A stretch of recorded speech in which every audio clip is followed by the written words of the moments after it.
चलिए, अभी टाइम हुआ है 5:15।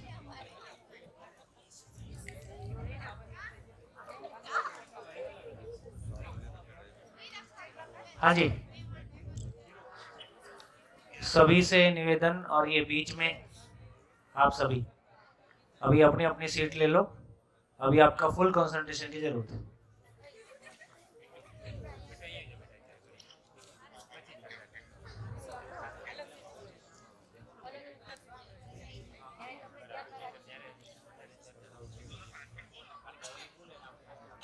हाँ जी, जो अभी टॉपिक करने जा रहे हैं वो थोड़ा ज़्यादा कंसंट्रेशन मांगता है, और शाम को भी हम कर रहे हैं, दिन भर भी कुछ कर ही चुके हैं।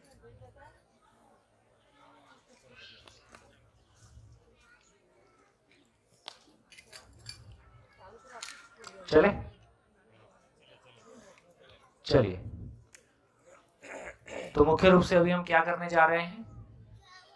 देखिए, जो मूल क्वेश्चन था, हाँ जी, थोड़ा सा बच्चों को भी आराम से मैनेज कर ले। जो मूल प्रश्न था कि सवाल ये खड़ा हुआ कि क्यों जीना है, तो कहने वाला कहता है कि क्यों जीना है ये बात का क्वेश्चन है। पहला क्वेश्चन ये है कि जहाज जा कहाँ रहा है। तो यदि पूरी इस सृष्टि को देखें तो ये तो हमको दिखाई देता है कि पूरी सृष्टि में जो कुछ भी है वो आपस में जुड़ा हुआ है, बहुत कनेक्टेड है, उसका आपस में कोई रिलेशन है, उनकी आपस में कोई रिदम है ना। तो मैं मानव अकेला कुछ भी सोच लूंगा और सफल कर ले जाऊंगा, ऐसा नहीं है। इसका मतलब है कि बड़ी मशीन का मैं एक छोटा पार्ट हूं। जब तक पूरी बड़ी मशीन की समझ ना बने तब तक मैं अपने बारे में कुछ फाइनल कह सकूं, अल्टीमेट कह सकूं, कंप्लीट कह सकूं, ये संभव नहीं है। समझने के ढंग से एक बात ये भी करते हैं कि होल समझ में आता है तो पार्ट समझ में आता है। क्या मतलब? जैसे मैं कोई मशीन का पार्ट निकाल के आपके सामने दिखाऊं तो ये क्या पार्ट है, तो ये किसको समझ में आएगा? जिसको पूरी मशीन की समझ है। तो जिसको मशीन की समझ है वो उस मशीन के पार्ट को पहचान सकता है, वो ये बता सकता है कि हाँ आप क्या चीज के बारे में, और वो एक पार्ट के बारे जानता है कि उस मशीन के सारे पार्ट के बारे जानता है।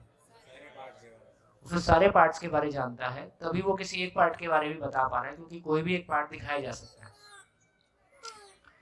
हाँ जी, चला दो भैया, इसका जो जुगाड़ है चला दो, पहले उसको संभालो। तो इसका मतलब ये हुआ कि यदि हैंगर पे आदमी लटकाया जाए, बताओ भाई ये क्या चीज है ना। तो आदमी के बारे क्या बोलेंगे? अभी हमारी कंडीशनिंग है कि हम आदमी को देख के हमको लग रहा है कि हम पहचान रहे हैं, लेकिन पूरी मशीन को बिना जाने हम आदमी के बारे कुछ पहचान रहे हैं, जो कि हम आदमी हैं और आदमी के साथ हम जी रहे हैं और जिंदा रहने को हम जीना मान रहे हैं। इसलिए हमारी कंडीशनिंग इतनी गहरी है कि हमको लगता है कि हम पहचानते हैं, जबकि हम एक आदमी। अरे कर दो भाई, कैसे कर रहे हो? क्या कर लिया?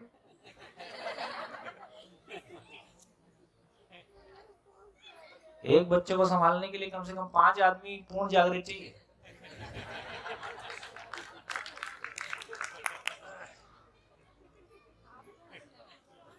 है?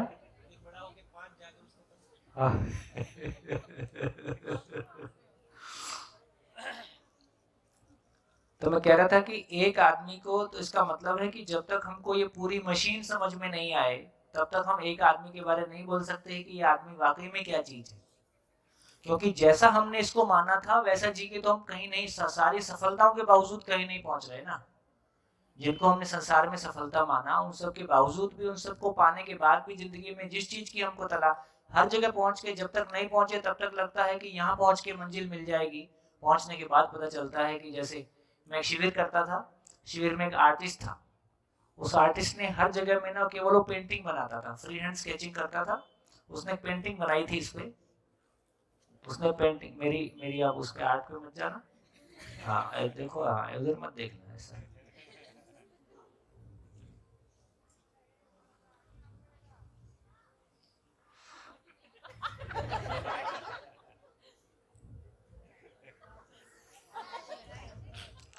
है ना, ये किसी जानवर पे बैठा है, आगे गाजर लटकी है और ये जानवर गाजर खाने जा रहा है, कब खा पाएगा?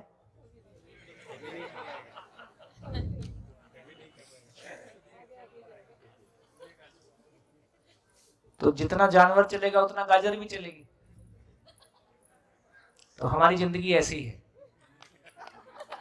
कभी हमको लगता है कि इससे प्यार करता हूँ, इसी से शादी हो जाए तो जिंदगी बन जाएगी, फिर लगता है कि ऐसी जॉब मिल जाए, कभी लगता था ऐसा कॉलेज मिल जाए, कभी लगता था ऐसा दोस्त मिल जाए, कभी लगता था ऐसी गाड़ी मिल जाए, कभी लगता था ऐसा पद मिल जाए, कभी लगता है कुछ और हो जाए, कभी लगता है कोई साधना कर लूं। तो ये सब करते कराते भी लगता है कि नहीं, जिंदगी तो कहीं और चली गई। तो सार बात इतनी है कि जब तक ये समझ में नहीं आए कि पूरी मशीन क्या है, तो पूरी मशीन समझे बिना, जहां जा कहाँ रहा है ये समझे बिना, है ना, तो फिर पता चले कि हाँ, ये जीवन में सोचने समझने की असीम क्षमता कहाँ से आ रही है, सब कुछ इतना व्यवस्थित कैसे चल रहा है ना, ये सृष्टि कैसे बनी है। तो आज हम चर्चा करते हैं प्रकृति में व्यवस्था। इसमें आप कुछ लिख पाए ना लिख पाए चिंता मत करना, मेरे साथ साथ भर चलना, बोर्ड के साथ साथ हम चलते रहें। सब कुछ यूट्यूब में पड़ा है, कई बार बोला गया होगा, कई बार की रिकॉर्डिंग मिल जाएगी, है ना, हम साथ साथ चल पाए, वो महत्वपूर्ण बात है। तो देखिए, प्रकृति में हम कहें तो हमारी जितनी सुबह से अभी क्लैरिटी बनी है, हमारी क्लैरिटी बनी है कि जितनी भी इकाइयां हैं वो दो पार्ट में है। एक इकाई वो है जो जड़ है, दूसरी इकाई वो है जो चैतन्य है। जड़ इकाई एक परमाणु के फॉर्म में है, जो इसको हम 108 110 प्रकार का कह रहे हैं। ये परमाणु मिलके जिसको हम पदार्थ अवस्था बोल रहे हैं, और ये परमाणुओं से मिलके ही जिसको हम प्राण अवस्था भी बोल रहे हैं। और फाइनली ये चैतन्य इकाई है जिसको हमने जीवन के रूप में पहचाना, जिसके बारे में हमने काफ़ी, मैं करता हूँ, मुझको लगता है कि आप सबके लिए मैं आप सबको अप्रिशिएट भी करता हूँ। इतने बड़े समूह में मुझको लगता है कि जितनी शेयरिंग आई और जितनी खुल के चर्चा हो पाई और जितना विस्तार से हमने जीवन और शरीर को लेके चर्चा भी किया, तो ओवरऑल एक संतोषजनक स्थिति है कि हम एक बड़े समूह में भी एक अच्छी स्थिति के साथ चल पाए, एक अच्छी कनेक्ट, एक अच्छी क्लैरिटी हमारी बन पाई। चैतन्य इकाई जब पशु शरीर को चलाती है तो उसको जीव अवस्था के रूप में पहचाना, चैतन्य इकाई जब मानव को चलाती है तो उसको हमने ज्ञान अवस्था के रूप में पहचाना। इस तरीके से हमने इकाई के रूप में चीजों को पहचाना है। ये हो गई तमाम इकाइयां। तो धरती पे जितनी भी इकाइयां हैं उसको हमने चार भाग में, पदार्थ अवस्था, प्राण अवस्था, जीव अवस्था और ज्ञान अवस्था के रूप में पहचाना। इतना काम अभी तक हमने किया है। अब आगे चलें। आगे चलें तो अब आपके लिए प्रश्न है, विशेष रूप से जो लोग पहली बार शिविर किए हैं और जो लोग YouTube से नहीं देखे, ठीक, क्योंकि हमारे सारे प्रश्नों का इतना ही मतलब है कि हम हमारी सोचने की प्रक्रिया कैसे आगे बढ़े और रेडीमेड आंसर्स की बजाय हम एक आधार कैसे धीरे धीरे क्रिएट करें। तो सभा से मैं पूछता हूँ, किस हॉल में इकाइयों के अलावा और भी कोई वास्तविकता है क्या? जो लोग पहली बार शिविर कर रहे हैं और YouTube से भी नहीं किए, ठीक है, ऐसे कैसे कितने लोग हैं, हाथ उठाए ना, काफी सारे लोग। इस हॉल में इकाइयों के अलावा, इकाइयां मतलब जिसको 1 2 3 4 बोल के गिन सकते हैं, इस हॉल में इकाइयों के अलावा और भी कोई रियलिटी है क्या? हाँ जी सर, आई थिंक स्पेस जिसमें ये सब कुछ है, उस स्पेस को हम एक बोल सकते हैं कि वो एक वास्तविकता है। कहाँ स्पेस? सर जिसमें हवा है, हवा जिसमें है, और ये सारे इकाई और एटम जिसमें समाते हैं, उस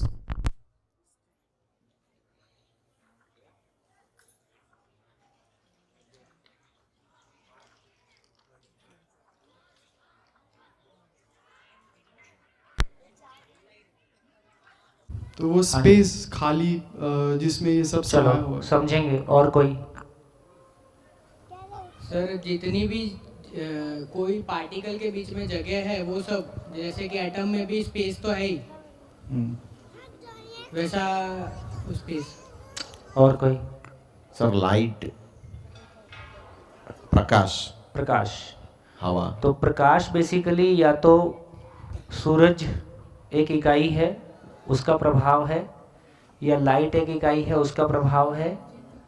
तो जो प्रकाश की बात हम करेंगे तो किसी इकाई का प्रभाव क्षेत्र है। हाँ जी। ऐसे सूक्ष्म जीव या जो गिनती नहीं कर पाते हैं, जितने सूक्ष्म जीव है, बैक्टीरिया, वायरस से लेके सभी इकाइयां हैं जिनको हम एक एक बोल के गिन सकते हैं। जब एटम को गिन सकते हैं तो उनको भी गिन सकते हैं। आपने ही बोला था ऐसे जीव है, यहाँ कंधे पे बैठे हैं, वहाँ कंधे पे वो भी बैठे हैं। वो भी एक एक करके ही गिन सकते हैं। एक जीवन, दो जीवन, अनेक जीवन, है ना। विचार है एक विचार। विचार जीवन रूपी इकाई का प्रभाव क्षेत्र है या जीवन रूपी इकाई में क्रिया है। बढ़िया। और ग्रेविटेशनल फोर्स किसी धरती का प्रभाव क्षेत्र है, धरती रूपी इकाई का प्रभाव क्षेत्र। हाँ, मतलब धरती का ही प्रभाव है ग्रेविटेशन फोर्स। जब भी हम कहेंगे तो किसी धरती के संदर्भ में कहेंगे। जल तो है ही है इकाई। कहाँ है चलाने वाला? उसी की तो खोज कर रहे हैं। कहाँ है? कहाँ है? सर हम देख नहीं पा रहे हैं, लेकिन देखना चाहते हैं। जो जीव आप बता रहे हैं, जीवन है अपना, मतलब आप आत्मा नहीं कहते हो, जीवन ही कहते हो। ये जीवन जिसको शरीर नहीं मिला है, वो भी, उनकी भी गिनती है 1 2 3 4। वो भी एकम है, यूनिट है, एंटिटी है। हाँ जी। एक माध्यम बना हुआ है हम सब के बीच में, जिससे हम एक दूसरे की आवाज़ सुन सकते हैं। तो वो माध्यम जिस पे बना हुआ है वो शायद माध्यम क्या है मेरे आपके बीच में? हवा है। हवा भी क्या चीज़ है? हवा भी मॉलिक्यूल्स है, तो वो भी यूनिट्स है 1 2 3 4। और कुछ? सर हर एटम के बीच में जो स्पेस है,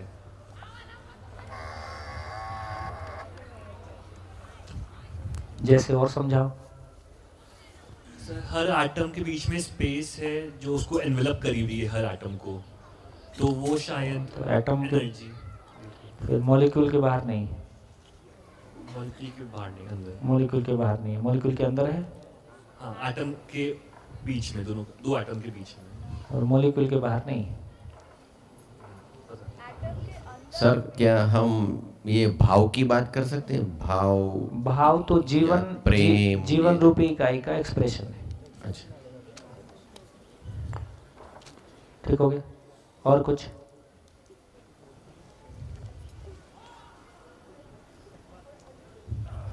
चलो लौट के। हाँ जी, बोलिए बोलिए। आकाश ये क्या होता है? पूरा ब्रह्मांड में जो कुछ गिना जाता है, ये आकाश कहीं गिना नहीं जाता। गिना नहीं जाता। तो जहाँ से हमने शुरू किया था वहीं लौट आते हैं, है ना, जहाँ से उन्होंने स्पेस की बात की थी। तो ये ठीक है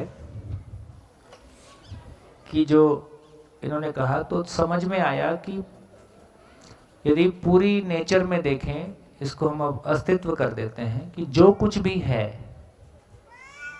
तो क्या है? एक वो है जिसको हम प्रकृति कह रहे हैं, कृति कह रहे हैं, इकाइयां कह रहे हैं। और जो कुछ भी है तो उसमें दो प्रकार की चीजें हैं। एक वो हैं जिनको एक एक बोल के गिना जा सकता है, दूसरा वो है जहां ये एक एक हैं, है ना।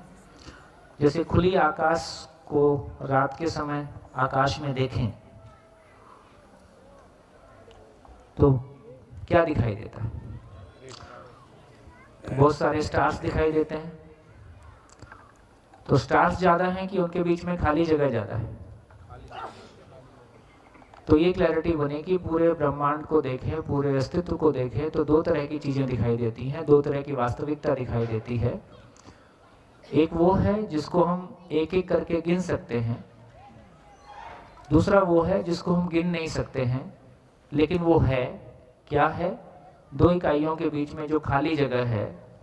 जैसा कुछ लोगों ने कहने की कोशिश की कि परमाणु में जो पार्टिकल के बीच में स्पेस है, दो परमाणु के बीच में भी स्पेस है, दो मॉलिक्यूल के बीच में भी स्पेस होता है। हम अपनी छोटी क्लास की बुक्स में पढ़ते थे इंटरमॉलिक्यूलर डिस्टेंस, इसका मतलब वहाँ भी स्पेस होता है। दो सेल के बीच में भी स्पेस होता है, तो इसका मतलब मेरे आपके बीच में भी खाली जगह है। और ये हवा कहाँ पे है? हवा भी उस खाली जगह में है। और ये धरती कहाँ घूम रही है? वो भी इस खाली जगह में घूम रही है। और घूम रही है धरती और हर प्लैनेट, इसका मतलब खाली जगह है ही है। इतने सारे प्लैनेट और इतने सारे है ना ग्रह कुल इस आकाश में घूम रहे हैं, कोई भी अपनी जगह टिका हुआ नहीं है, घूम रहे हैं, इसका मतलब खाली जगह है ही है। तो दो तरह की चीज़ें हमने पहचानी, एक वो खाली जगह है जहाँ ये सारी इकाइयाँ प्लैनेट्स हैं, और दूसरा वो चीज़ें हैं जिनको हम एक एक बोल के गिन सकते हैं। तो दो तरह की चीज़ों को हमने पहचाना। तो ये दूसरी एक और चीज़ को हमने पहचाना जिसको हमने खाली जगह के रूप में पहचाना कि एक और वास्तविकता है खाली स्थान, ये भी एक वास्तविकता है।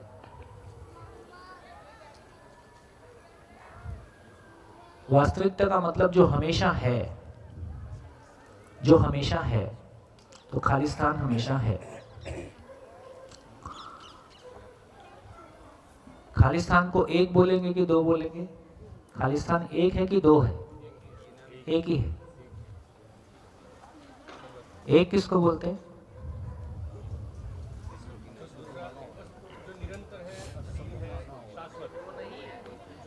ये जो एक किसको बोलते हैं? दो नहीं है। तो दो नहीं है तो एक बोलेंगे। तो एक होने के लिए क्या जरूरी है? दो होना जरूरी है। तो एक को अपने आप में पहचानेंगे कि दो होने से पहचानेंगे? दो होने से ही पहचाने, एक को अकेले को नहीं पहचानते। ये एक है कि नहीं है? मतलब दूसरा हो सकता है तो ये एक है ना, तो अद्वैत हो गया। तो दूसरा नहीं है तो एक नहीं है। काउंट नहीं कर सकते, हैं? काउंट नहीं है ना। काउंट नहीं है। हाँ। दूसरा होने की कल्पना नहीं है तो एक भी नहीं है। क्या दो होने की कल्पना नहीं है तो एक भी नहीं है। दो होने की कल्पना हो या ना हो, लेकिन एक है कि नहीं है? सर ताजमहल है तो पूरे वर्ल्ड में वो एक ही है और है। हाँ। हाँ। वैसे सारी तो दो ताजमहल होने की कहाँ जरूरत है? हाँ। वाह, छा गई।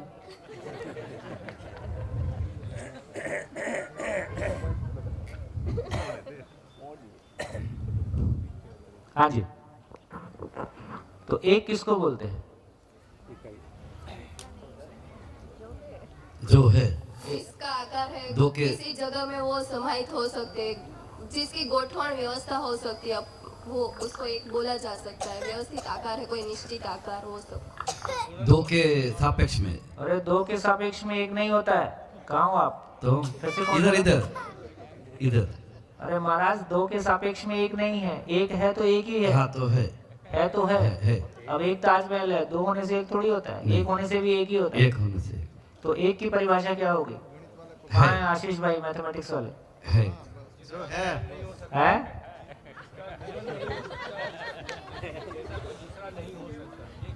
दो जिसका जैसा दूसरा नहीं हो सकता, तो मतलब तो अब ये दो हैं तो एक नहीं है। ये दो हो सकते हैं, जो मतलब एक मेव। एक मेव की बात, मतलब एक की बात कर रहा हूँ। एक की परिभाषा क्या होगी? जिसको गिना जा सके। Boundary no boundary. ऐसा दूसरा कुछ मिला नहीं जो पहला मिला। अरे दूसरा मिल गया, तीसरा मिल गया, तो पहला रहेगा कि नहीं रहेगा?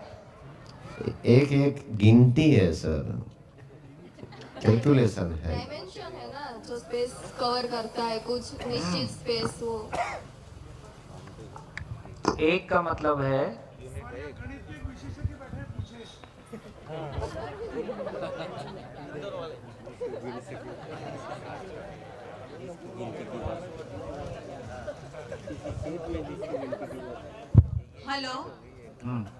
सर, अगर हम बेसिक मैथ्स में देखें तो एक वो है जिसको हम अगर हम मल्टीप्लाई बाय 1 करें तो 1 आएगा, लेकिन अगर उसको हम ऐड करते हैं तो उसमें वो बढ़ जाएगा, लेकिन अगर हम उसको मल्टीप्लाई बाय 0 करते हैं तो वो 0 हो गया सर और उसको डिवाइड करते हैं तो भी 1 आता है, तो मतलब वो 1 बढ़ भी सकता है, 0 भी हो सकता है। सर हो गया, मैथमेटिक्स हो गया। जिसके जैसा देखो यही सब।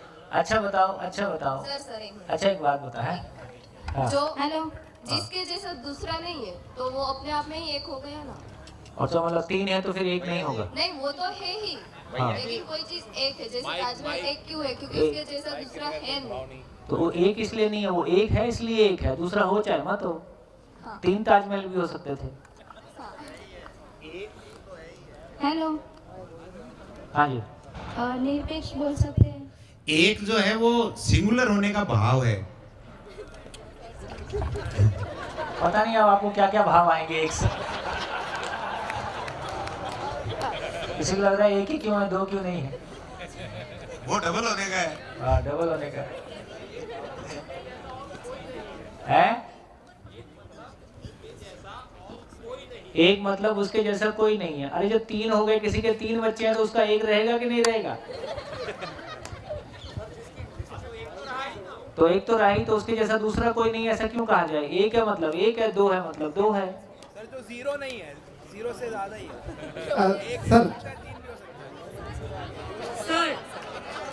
सर आपने जो भी यूनिट डिफाइन किया है वो सारे पढ़े लिखे हैं, एक पता नहीं है और सारा एजुकेशन पूरा हो गया।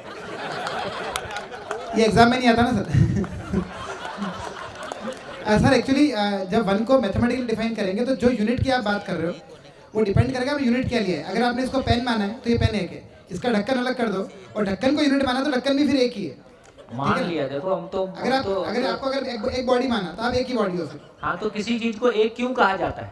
सर आपने यूनिट तो आपने डिफाइन किया है ना। और मान लिया मैंने डिफाइन अगर किया आपका है। यूनिट क्या है, अगर आपका यूनिट पेन है तो ये 1 है। हाँ तो पेन को 1, इसको 1 क्यों बोलते हैं। 1 बोल दो। भाषा से नहीं, क्योंकि जब भी हम काउंटेबल या अनकाउंटेबल की बात करेंगे, काउंटेबल वो काउंटेबल है तो काउंटिंग है, और नेचुरल है तो काउंट कर पाओगे आप उसको। सर भैया मुझे भी सुना जाए। हाँ हाँ बोलिए। जिसकी निश्चित सीमा है वो उसे एक बनाती है। जिसकी निश्चित सीमा है, जिसकी बाउंड्री है, वो 1 है। इतनी सी बात। जिसकी निश्चित सीमा 1 बोलो 1 बोलो उसमें तो कोई फर्क नहीं पड़ रहा है, लेकिन जिसकी निश्चित सीमा है, जिसकी निश्चित बाउंड्री है, वो 1 है। हम किसी चीज की बाउंड्री कैसे देख पाते हैं। हम किसी चीज की बाउंड्री कैसे देख पाते हैं।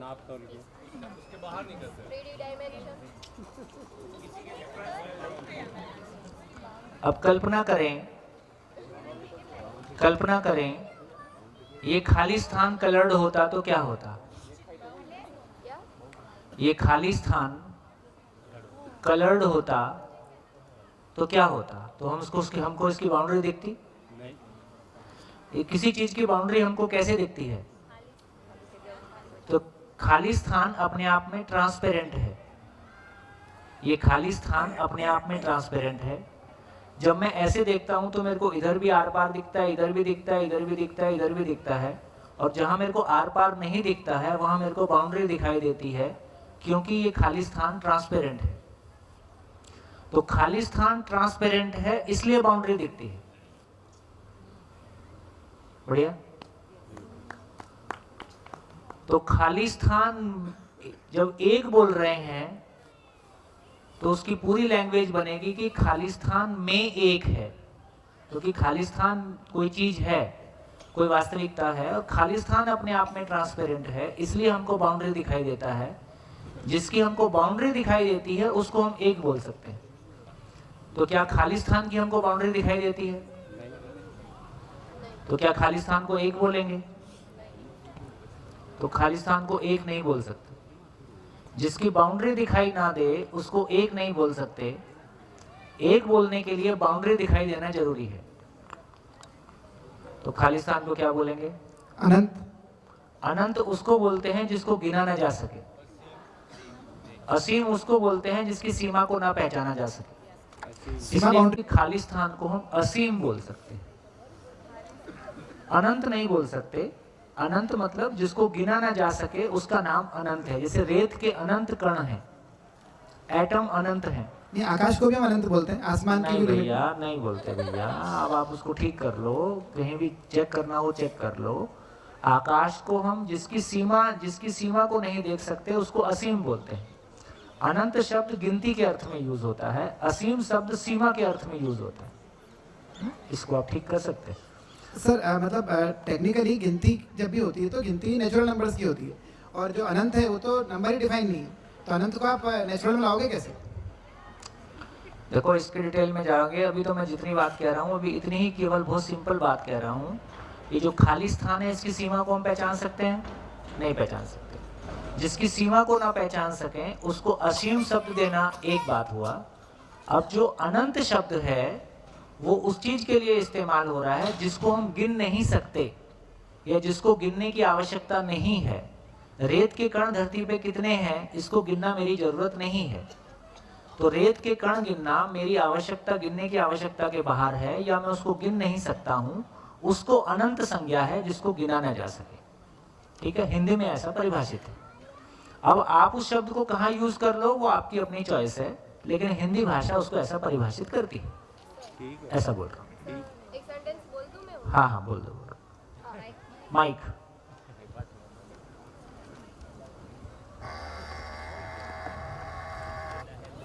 रेत के कण को सर ने अनंत बोला, लेकिन फिर भी आप चाहो तो उसे पकड़ के अलग अलग कर सकते हो, लेकिन ये जो खाली जगह है उसे आप पकड़ के किसी को नहीं दे सकते कि ये लो, ये एक हो गया, दो, ऐसे अनंत है तो वो असीम हो गया ऐसे शायद। ठीक, कोई बात नहीं। भाव स्पष्ट है कि बेसिकली जो खाली स्थान की जब हम बात कर रहे हैं तो खाली स्थान की हम सीमा को नहीं पहचान सकते, इसलिए उसको एक नहीं बोल सकते।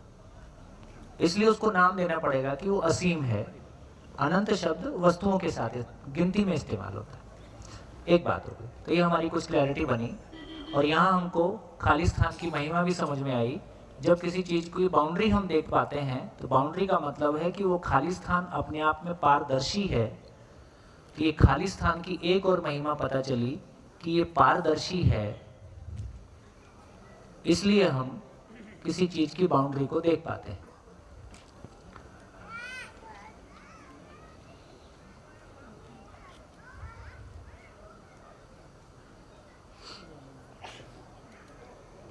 हाँ जी, ये चर्चा हमने पहले भी की थी। ये पेन हमको दिखाई दे रहा है ना? पेन हमको दिखाई दे रहा है। तो एक तो अब ये ध्यान में हमारे आ गया कि पेन हमको आंख से दिखाई दे रहा है।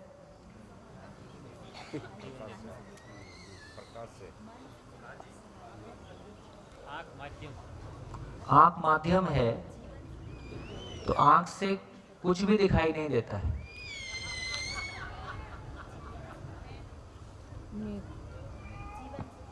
हाँ, तो बेसिकली मैं देखता हूँ। अब देखने वाली चीज मैं हूँ, ये हमारी क्लैरिटी बनी। आंख केवल एक लेंस है जिस लेंस के माध्यम से हम कोई चीज को देख रहे हैं। जब देख रहे हैं कोई चीज को तो हमको ये भी दिखाई देता है कि कोई पारदर्शी है ना, खाली स्थान पारदर्शी है। और जब मैं आर पार नहीं देख पाता तब किसी चीज को देख पा रहा हूँ। देखिए, बोलचाल की भाषा में हम शब्द प्रयोग करते हैं कि कम पारदर्शी है, ज्यादा पारदर्शी है। इसका मतलब है कि कोई पारदर्शी चीज है जिससे हम कंपेयर करते हैं। तो क्या चीज है जिससे हम कंपेयर करते हैं? तो खाली स्थान अपने आप में आइडियली ट्रांसपेरेंट रियलिटी है, आदर्श रूप में एक पारदर्शी वास्तविकता है जिससे हम चीजों को कंपेयर करते हैं और कहते हैं कि कम पारदर्शी है और ज्यादा पारदर्शी है। चलिए और आगे बढ़ सकते हैं। खाली स्थान के बारे में और क्या क्वालिटी दिखाई देती है? खालिस्तान के बारे में और सोचें तो हमको क्या क्वालिटी दिखाई देती है?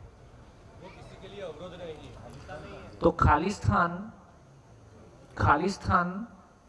का किसी प्रकार से कोई टुकड़ा नहीं किया जा सकता, वो अपने आप में अखंड है। खालिस्तान को किसी भी तरह से प्रभावित नहीं किया जा सकता, वो अप्रभावित है।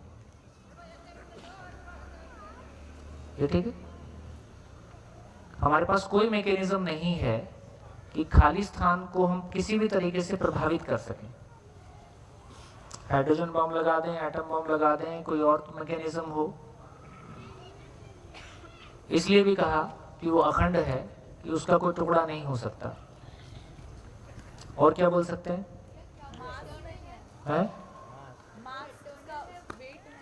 हाँ, भारहीन है, वो तो एक बात है ही है कि उसमें कोई भार नहीं है, क्योंकि भार तो फाइनली, भार फिर एक अलग तरह की चीज हो गई। जैसे धरती में कितना भार है? धरती का वेट कितना है?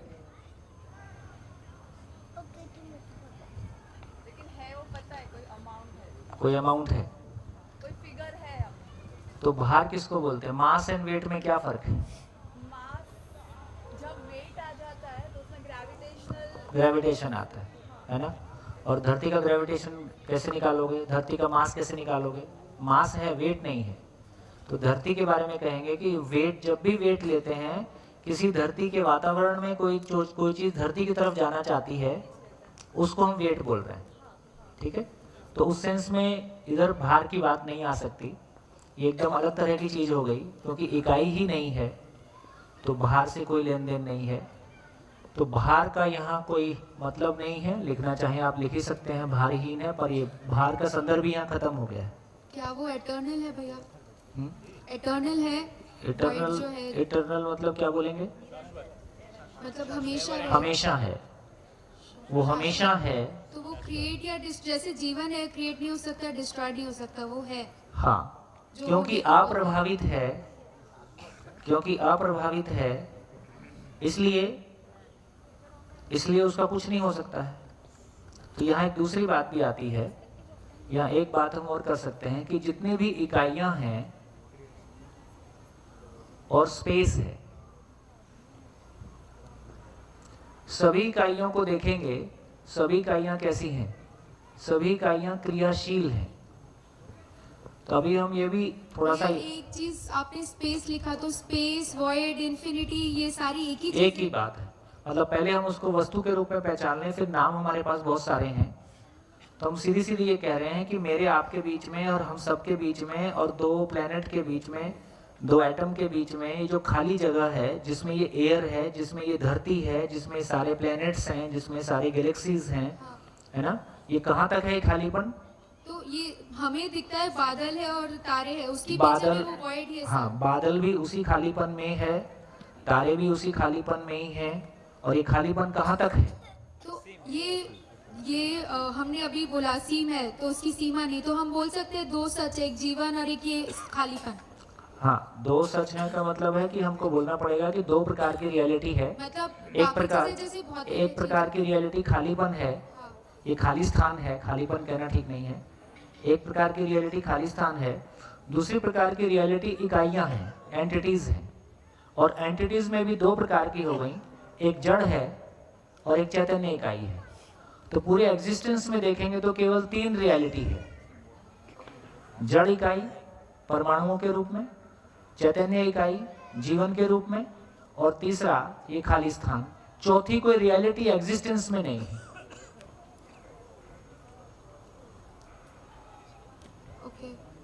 इस बात पे ध्यान जा रहा है?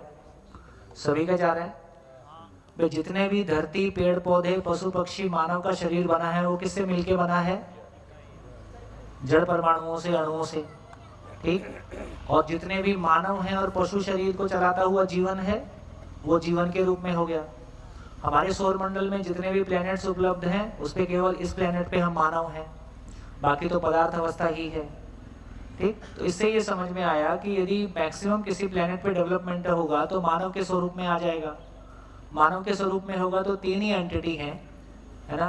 अभी धरती, अभी इस सौर मंडल में जो भी कुछ है सारे में केवल पदार्थ ही है। जड़ भी तो कंटिन्यूअसली चेंज हो रहा है ना। हाँ, चेंज हो रहा है तो ठीक है, तो वहाँ पे जहाँ आज पदार्थ अवस्था है वहाँ कल को पेड़ पौधे भी आ जाएंगे।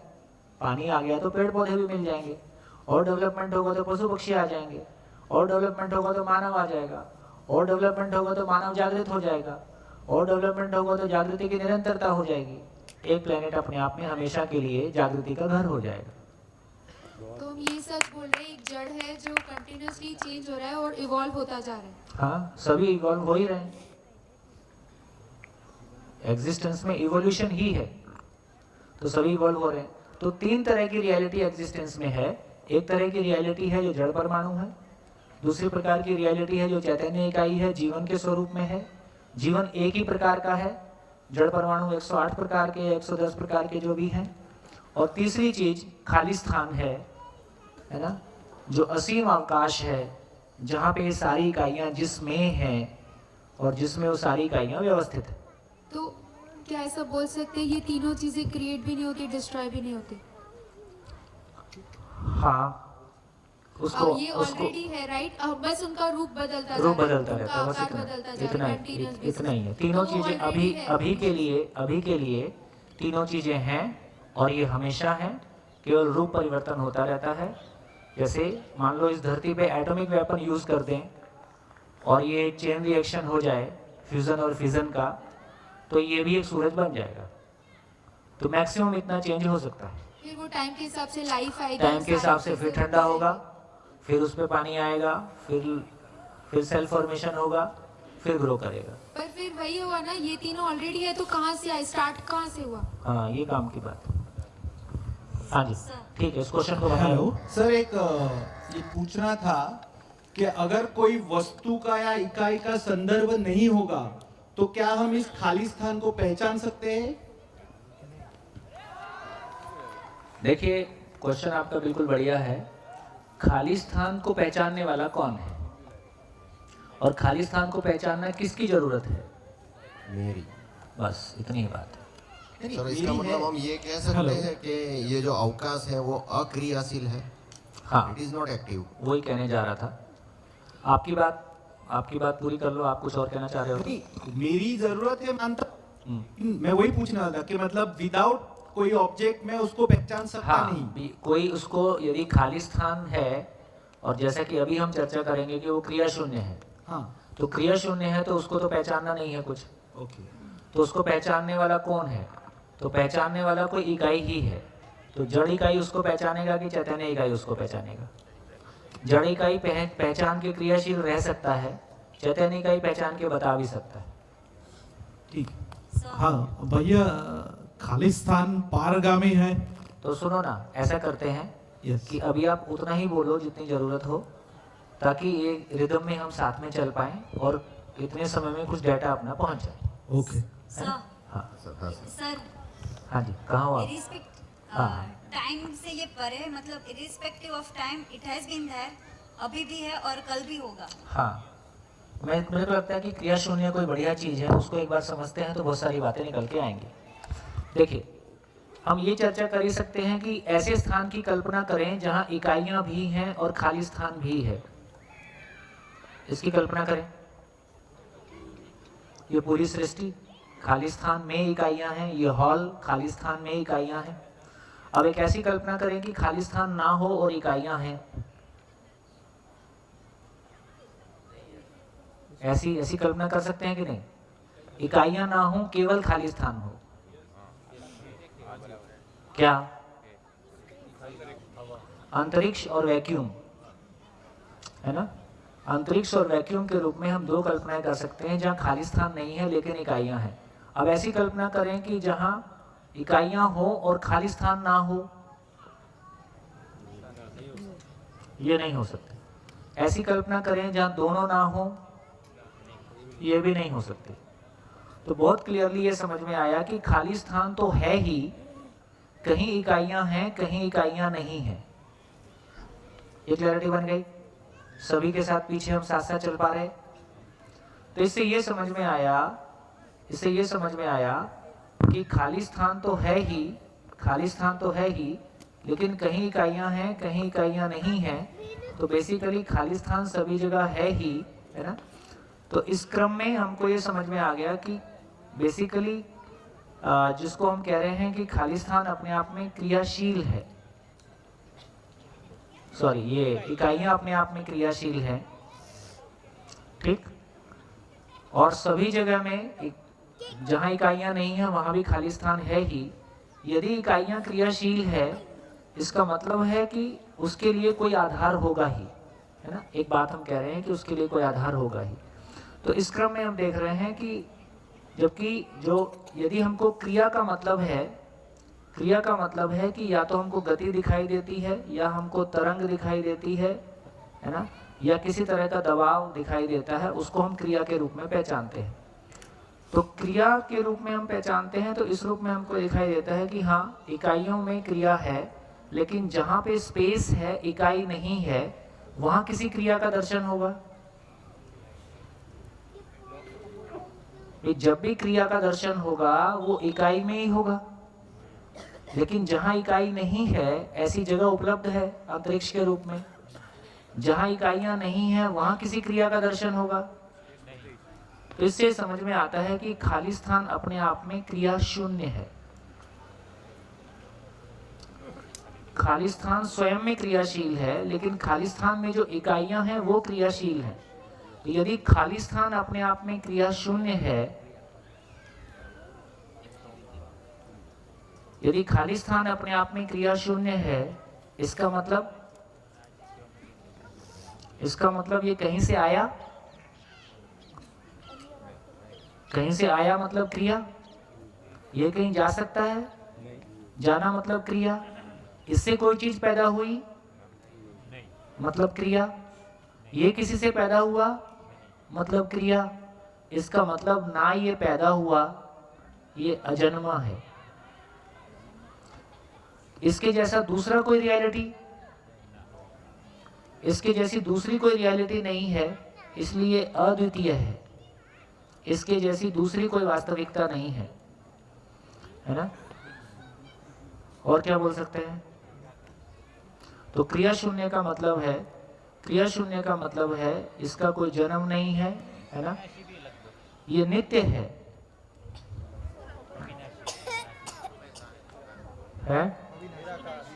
नित्य है। अविनाशी शब्द तो इकाइयों के लिए भी हम यूज कर, जीवन के लिए भी यूज करते हैं, है ना। इसको इसमें कोई हस्तक्षेप नहीं हो सकता, इसलिए कि हमने अखंड भी यूज किया, अप्रभावित भी कहा, है ना। इसमें कभी कोई परिवर्तन नहीं हो सकता। उसको आगे करते हैं। हाँ जी, जितनी बात अभी तक हो गई पहले इसको एक बार अपने उसमें जहन में ले आए। तो हमने क्या शुरू किया, हमने यहां से शुरू किया कि आखिर ये जीवन को ऊर्जा कहां से मिल रही है, या ये पूरी सृष्टि में परमाणु से लेके पूरी सृष्टि क्रियाशील है। सृष्टि में कोई इकाई ऐसी नहीं है जो क्रियाशील ना हो। एटम के अंदर पार्टिकल से लेके, पेड़ पौधे से लेके, मानव का शरीर से लेके, और जीवन में भी आशा विचार इच्छा से लेके पूरी सृष्टि अपने आप में क्रियाशील दिखाई देती है। इस क्रम में सारी क्रियाशीलता का आधार क्या है, सारी क्रियाशीलता के पीछे कारण क्या है, या उसको कोई यदि क्रियाशीलता है, ये भी हमको स्वीकार होता है कि यदि कोई चीज क्रियाशील है इसका मतलब उसको कोई बल उपलब्ध है, वो बल संपन्न है। ये ठीक है। यदि कोई चीज में क्रिया है इसका मतलब है कि कोई बल उसको उपलब्ध है, क्योंकि बल के बिना क्रिया नहीं है। ये बात पहुंच रही, ये बात पहुंच रही। Oh sorry sorry sorry.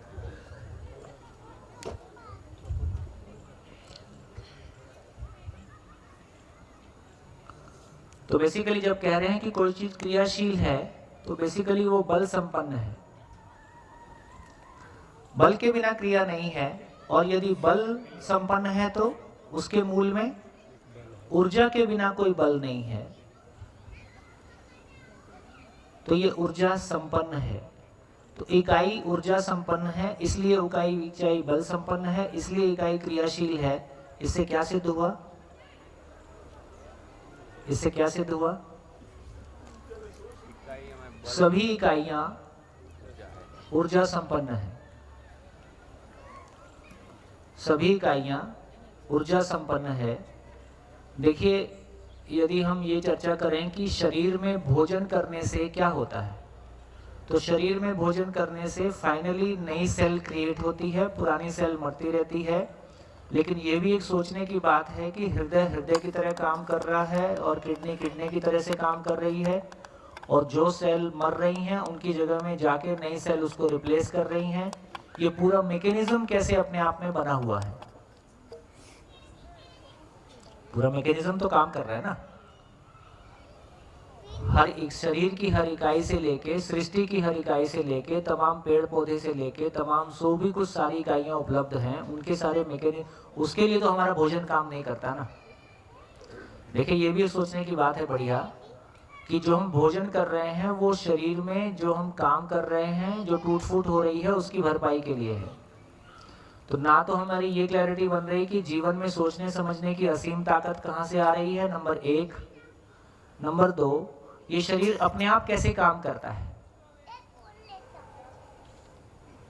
ना, और काम भी कैसा कर रहा है, छोटा मोटा कर रहा है कि बहुत बड़ा कर रहा है। हम इतने साल कोई काम सीखते हैं फिर भी गलती करते हैं, और यहाँ कोई गलती नहीं हो रही है, सब कुछ ठीक ठाक हो रहा है। यदि हम उसमें हस्तक्षेप नहीं कर रहे हैं तो सब कुछ ठीक ठाक हो रहा है। तो ये अपने आप में कभी कभी सोचने का मुद्दा नहीं बनता है कि आखिर सब कुछ इतना ठीक ठाक चल रहा है, इतनी कॉम्प्लेक्स मशीनरी, ब्रेन की समझ अभी तक हमारी पूरी नहीं बनी है, मानव शरीर के बारे अभी हमारी पूरी समझ नहीं बनी है, हम समझने के प्रयास में हैं, है ना। हम सारे मिलके समझने के प्रयास में हैं, अभी तक पूरा नहीं समझ पाए हैं, पर वो काम कर रही है, हम नहीं समझे तो भी। क्या लगता है माइक?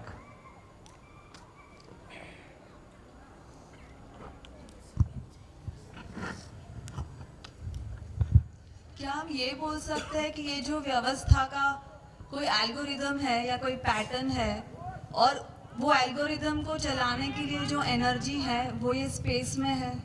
मतलब अभी चर्चा कर रहे हैं, मतलब महिमा कम से कम दिख तो रही है ना। मान लो कोई भी एल्गोरिथम है यार, वो कैसे बन गया वो एल्गोरिथम? वो तो है ही, हमेशा हमेशा से है तो सही, पर मैं कह रहा हूँ यदि कोई चीज काम कर रही है तो उसका कोई मैकेनिज्म तो होगा। आखिर हमारा घर चलता है, उसके पीछे कोई ताकत तो लगती है। हमारी फैक्ट्री चलती है, उसके पीछे कोई ताकत रोज लगती है। ये इतना बड़ा मैकेनिज्म चल रहा है, ये इतना बड़ा एल्गोरिथम मान लो काम कर रहा है, ये लगातार कंसिस्टेंट रहता है ना। तो आखिर ये कैसे काम करता रहता है? वही तो एल्गोरिदम है ना। हाँ, तो वो एल्गोरिथम भी कैसे बन गया, ये भी तो कभी सवाल हो ही सकता है। मतलब जैसे ये खाली स्थान पहले से ही है, तो जब से खाली स्थान आया तभी से उसका एल्गोरिदम उसके साथ आया। मतलब किसने दे दिया? एडिशनल एक के साथ एक फ्री मिलता है क्या? नहीं, जैसे खाली स्थान हमेशा से है तो एल्गोरिदम भी हमेशा से ही है।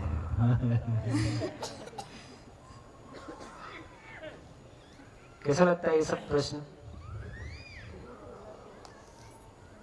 हाँ, अभी तो मजा आ रहा है। अभी तो मुझे अभी मैं ऑनेस्टली बोलूँ तो ऐसा लग रहा है कि मैं पजल सॉल्व कर रही हूँ, और वो जो पजल सॉल्व करने में जो मजा आता है ना, मतलब हाँ, मजा आ रहा है, आनंद आ रहा है।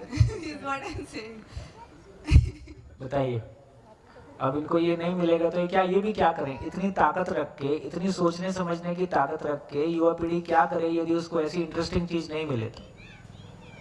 फिर जो कर रहे हैं वही होगा। देखिए, अभी कोई आंसर नहीं मिला है, लेकिन क्वेश्चन सोचने में जो एग्जिस्टेंशियल जिज्ञासा है वो हर मानव की मानव सहज है, और ये सभी मानव में कम ज्यादा है। तो किसी चीज के बारे में क्वेश्चन भी सोचने में इतना अच्छा लगता है। तो यही बात है कि मानव तो बड़ा चैलेंज चाहता है। जैसे मैंने कहा कि तमाम जो भी अति प्रतिभाशाली बच्चे हैं वो किसी पॉइंट पे जाके फ्रस्ट्रेशन में चले जा रहे हैं, क्योंकि उनके पास सोचने की जितनी ताकत है वैसा कोई मटेरियल नहीं मिल रहा है। तो करे क्या आदमी? तो इसका मतलब है कि ये सत्य को ढूंढना, क्या सत्य को ढूंढना? तो बेसिकली तीन ही क्वेश्चन बोले कि ये संसार क्या है, मैं क्या हूं, करना क्या है। इसको थोड़ा सा और खोल के कहा तो ये एग्जिस्टेंस क्यों है, कैसा है, मैं क्यों हूं, कैसा हूं, और फाइनल निकलेगा कि फिर करना क्या है। तो अभी हम चर्चा किस पॉइंट पे कर रहे हैं? अभी तक हमने चर्चा किया कि मैं क्यों हूं, कैसा हूं। अब चर्चा कर रहे हैं कि ये अस्तित्व क्यों है और कैसा है। तो धीरे धीरे हम ऐसे अस्तित्व की बनावट को समझने की कोशिश कर रहे हैं कि कैसा, क्या चीज कैसे काम कर। भैया ये साइंस में डार्क मैटर और डार्क एनर्जी का खूब भैया रहने दे, अभी साइंस रहने दे भाई। ये मतलब वो क्या चीज़ है वो भी तो अभी पहले जो सच्चाई है सामने, पहले किसी ने कुछ बोल दिया, किसी ने बोल दिया ब्लैक बॉक्स है, किसी ने बोल दिया ब्लैक एनर्जी है, किसी ने बोल दिया ब्लैक होल है, और 10 साल बाद वो बोलता है नहीं था। तब तक हम 10 साल से अटक ही रहे थे ब्लैक होल में। तो इसका मतलब है कि मेरे को लगता है कि जो जहां से हम सच्चाई को पकड़ सकते हैं, अभी हमने सच्चाई टीवी से, अखबार से, कहीं से कोई शब्द हमारे पास आए हैं, उसके बारे में कोई सूचना हमारे पास आई है। पहले मेरी जिंदगी कैसे कनेक्ट होती है, मेरी जिंदगी से मैं कहाँ कैसे कनेक्ट रहता हूँ, पहले उसको पकड़ने की कोशिश करते हैं, फिर उसको भी देख लेंगे। ठीक हो गया? तो जिंदगी से शुरू करते हैं, सूचनाओं से शुरू नहीं करते। भैया जैसे हर चीज़ एक क्वेस्ट फॉर स्टेबिलिटी होती है। जैसे हर इंसान, हर व्यक्ति, अगर आप केमिकली भी देखें तो जितने भी एटम्स मॉलिक्यूल्स होते हैं वो स्टेबिलिटी ढूंढ रहे हैं। बहुत बढ़िया। तो कहीं ना कहीं ये कारण हो सकता है कि जितने भी एलिमेंट्स यहाँ पे चल रहे हैं, देखो मेरे को लगता है कि जो बात आप बोल रहे हो उसमें भी ये कारण ढूंढ सकते हैं। आखिर सभी ये जो बात आप बोल रहे हो, एटम भी स्टेबल होना चाहता है, उसी के लिए उसमें कम ज़्यादा लेन देन होता है। मॉलिक्यूल भी स्टेबल होना चाहता है, प्लांट भी स्टेबल होना चाहता है, आदमी भी स्टेबल होना चाहता है। ये भी एक बात पूछ सकते हैं कि यार ये स्टेबिलिटी की तलाश कहाँ से आ रही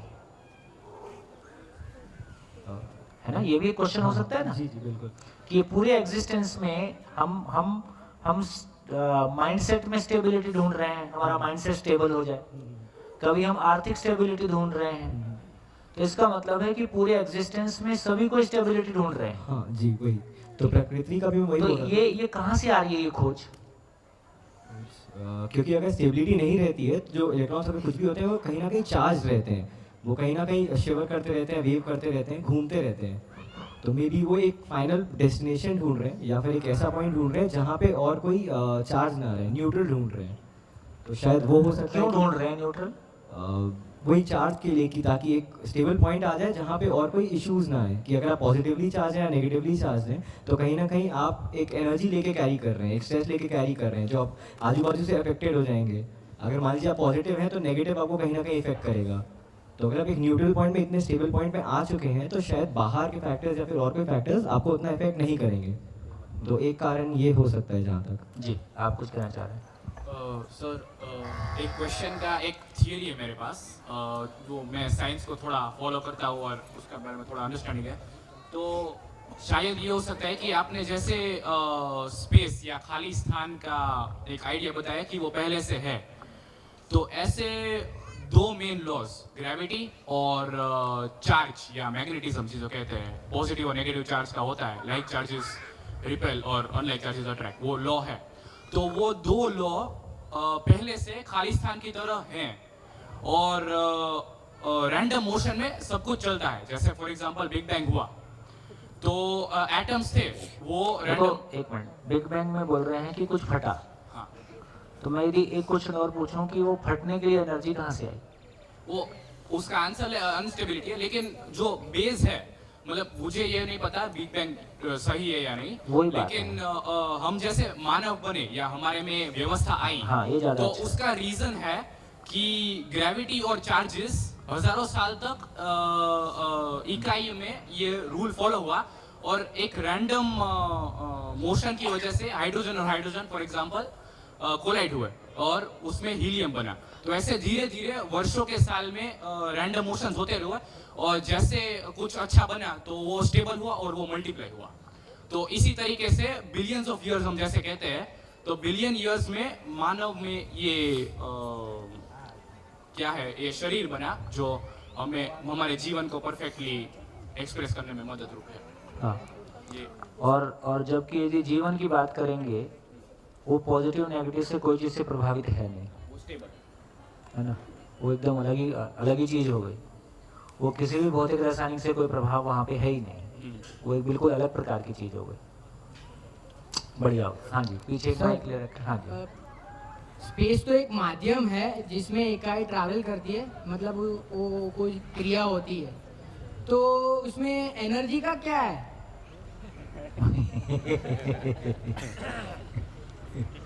एनर्जी किधर से आएगा? मैं कुछ नहीं कह रहा भाई।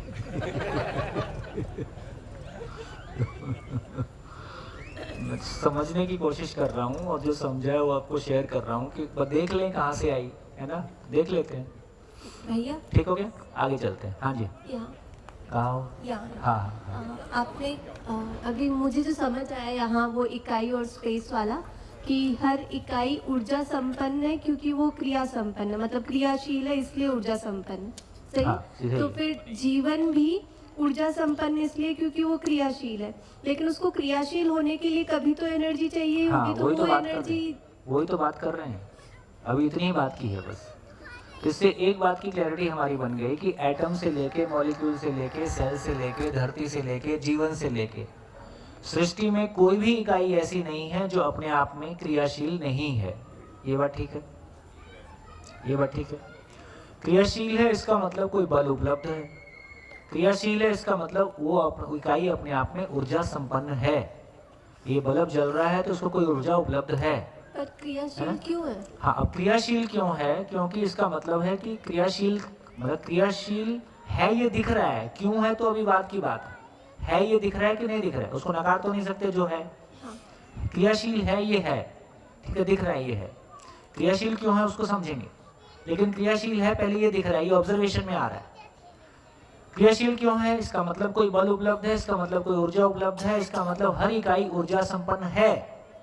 अब यहाँ ये सवाल खड़ा होता है कि आखिर सभी इकाइयों को ऊर्जा का स्रोत क्या है? सभी इकाइयाँ ऊर्जा संपन्न हैं, इसका मतलब उनको ऊर्जा कहीं से मिल रही है। तो सभी इकाइयों में ऊर्जा का स्रोत क्या है, ये बात अभी प्रश्न खड़ा है। इतनी बात हमने अभी तक की। हाँ जी, भैया ऐसा बोल सकते हैं इकाई है मतलब एक है, तो वापस एक से मिलने के लिए अगर आप एक को 4 हिस्सों में डिस्ट्रीब्यूट कर दोगे तो वापस जुड़ना चाहेगा, तो क्यों वही जुड़ना चीज चाहेगा? क्योंकि एक है। एक अरे एक पेन को 4 टुकड़ों में तोड़ दो, अलग अलग पड़े नहीं, रहेंगे। पेन है ना, मैं जीवन की बात कर रही हूँ। अगर जीवन टूटेगा नहीं। नहीं, इकाई मतलब अभी तक बहुत सारे भ्रम है ना, हम अपने आप को शरीर मान के बैठे हैं, मतलब मैं ऐसा सोच रही हूँ कि यहाँ पे बहुत सारे लोग हैं लेकिन जीवन एक है, इकाई बोल रहे हैं। नहीं, ऐसा गड़बड़ मत करो। देखो ये बोल रहे हैं कि जितने लोग हैं उतने ही जीवन उन शरीरों को चला रहे हैं, तो जीवन एक जैसी एंटिटी है। जीवन एक जैसी एंटिटी है मतलब यह है कि सभी जीवन सोचने समझने की असीम क्षमता रखते हैं, सभी जीवन सुखी होना चाहते हैं, सभी समाधान पूर्वक सुखी होते हैं, समाधानित होकर सभी जीवन शरीर चलाते हैं, लेकिन सभी जीवन अलग हैं और हर जीवन एक शरीर एट ए टाइम चलाता है। ये क्लियर है? तो जीवन एक है ऐसा नहीं कह रहे।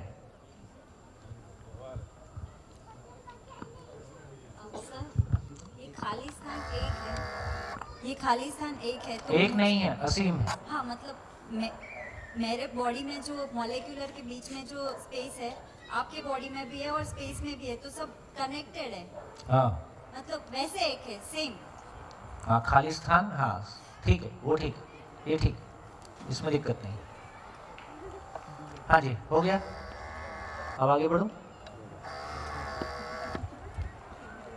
तो देखिए जितनी बात अभी तक हमने की काफ़ी साफ सुथरी सी है। खाली स्थान की कोई सीमा नहीं है, इसलिए हमने असीम कहा। ये हमारे देखने में बाधा पैदा नहीं कर रही है। मैं आपको देख सकता हूँ, आप मेरे को देख सकते हो, ठीक है। और ये पारदर्शी है, इसलिए भी हम किसी इकाई की सीमा को देख सकते हैं। इसलिए इकाइयाँ हमको क्यों दिखाई दे रही हैं? क्योंकि खाली स्थान पारदर्शी है। इसलिए जब ये क्या दिख रहा है? सच्चाई है कि क्या दिख रहा है? ये पेन दिख रहा है, तो मैं कहूँगा पेन नहीं, खाली स्थान में पेन दिख रहा है। पूरी भाषा क्या हुई? पूरी भाषा तो ये हुई कि खाली स्थान में पेन है, खाली स्थान में हम हैं, खाली स्थान में आप हो। तो पूरी सच्चाई ये हुई कि केवल इकाई नहीं है, खाली स्थान में इकाई है, ठीक है। ये हुआ। थोड़ा सा और आगे चलते हैं और आगे चलते हैं तो अब यहाँ पे पहुँचे कि दो तरह की कल्पना आप कर सकते हैं। एक तरह की कल्पना है कि जैसे एक बाउल में पानी है, उसमें लोहे का बॉल है। एक दूसरे बाउल में पानी है और उसमें रुई है। ये दो तरह की कल्पना है। उससे हम थोड़ी सच्चाई को और समझने के लिए आगे बढ़ते हैं। तो एक जो बाउल है जिसमें पानी है, जिसके अंदर लोहे की बॉल है, उसकी स्थिति कैसी है? जहाँ बॉल है वहाँ पानी है, और जहाँ पानी है वहाँ बॉल है। और यदि बॉल उसमें आगे बढ़ेगी तो पानी वहाँ से हटेगा कि नहीं हटेगा? लोहे की बॉल है तो यदि बॉल पानी में आगे बढ़ेगी तो वहाँ से पानी को हटना होगा, तो बॉल के लिए जगह बनेगी, तो बॉल आगे जाएगी। एक ये ठीक है? ये क्लियर है? ये क्लियर है। अब दूसरा एग्जांपल चर्चा करते हैं। पानी में रुई पड़ी है, पानी में रुई पड़ी है। जहां रुई है वहां, जहां पानी है वहां रुई ना हो, ऐसा हो सकता है। लेकिन जहां रुई है वहां पानी है, और रुई के अंदर पानी आर पार है, आर पार है। तो अब देखो, लॉजिकली देखें तो हमारे ये समझ में आया कि खाली स्थान अपने आप में क्रिया शून्य है। यदि खाली स्थान अपने आप में क्रिया शून्य है, इसका मतलब है कि उसमें कोई क्रिया होना नहीं है। अब यदि रुई को उसमें मूव करना है या लोहे की बॉल को मूव करना है, अब हम एक्चुअल एग्जांपल में आ जाएं, एक्चुअल एग्जांपल में आ जाएं। यदि खाली स्थान में हम सभी हैं, कैमरा है, धरती है, मैं हूं, आप हैं, यदि ये इकाइयां इसमें मूव होना है और ये क्रिया शून्य है, तो क्या होना पड़ेगा? इसका मतलब है कि ये खाली स्थान इतना सूक्ष्म, अति सूक्ष्म है कि ये लोहे से भी आर पार है ना? ये धरती से भी आर पार है, मेरे शरीर से भी आर पार है, आपके शरीर से भी आर पार है, जो आपके शरीर से आर पार है और जो मेरे शरीर से, हम सबके शरीर से आर पार है। ये खाली स्थान एक है, एक बोलना ठीक नहीं है, अखंड है। इसमें कोई क्रिया नहीं है, इसमें कोई हस्तक्षेप नहीं है ना? बिल्कुल उसी तरह जैसे रुई से पानी आर पार है, उसी तरह से ये खाली स्थान सभी सृष्टि की सभी इकाइयों से आर पार है। तभी ये संभव है कि ये क्रिया शून्य रहे, क्योंकि यदि इसमें कोई भी हिलना डुलना होगा तो फिर ये क्रिया शून्य नहीं है। कन्वे हुआ?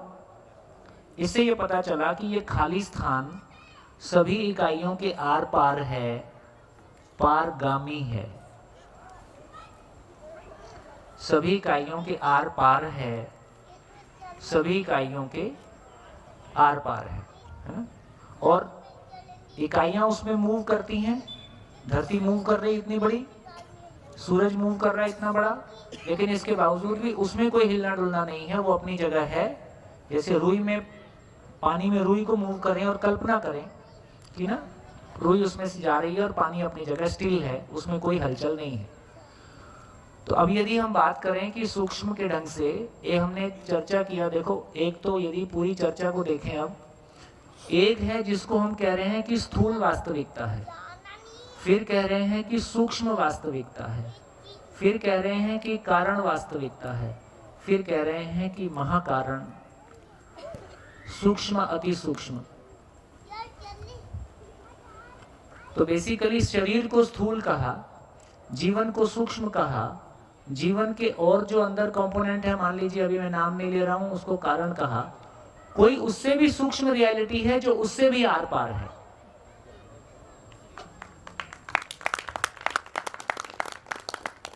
ना?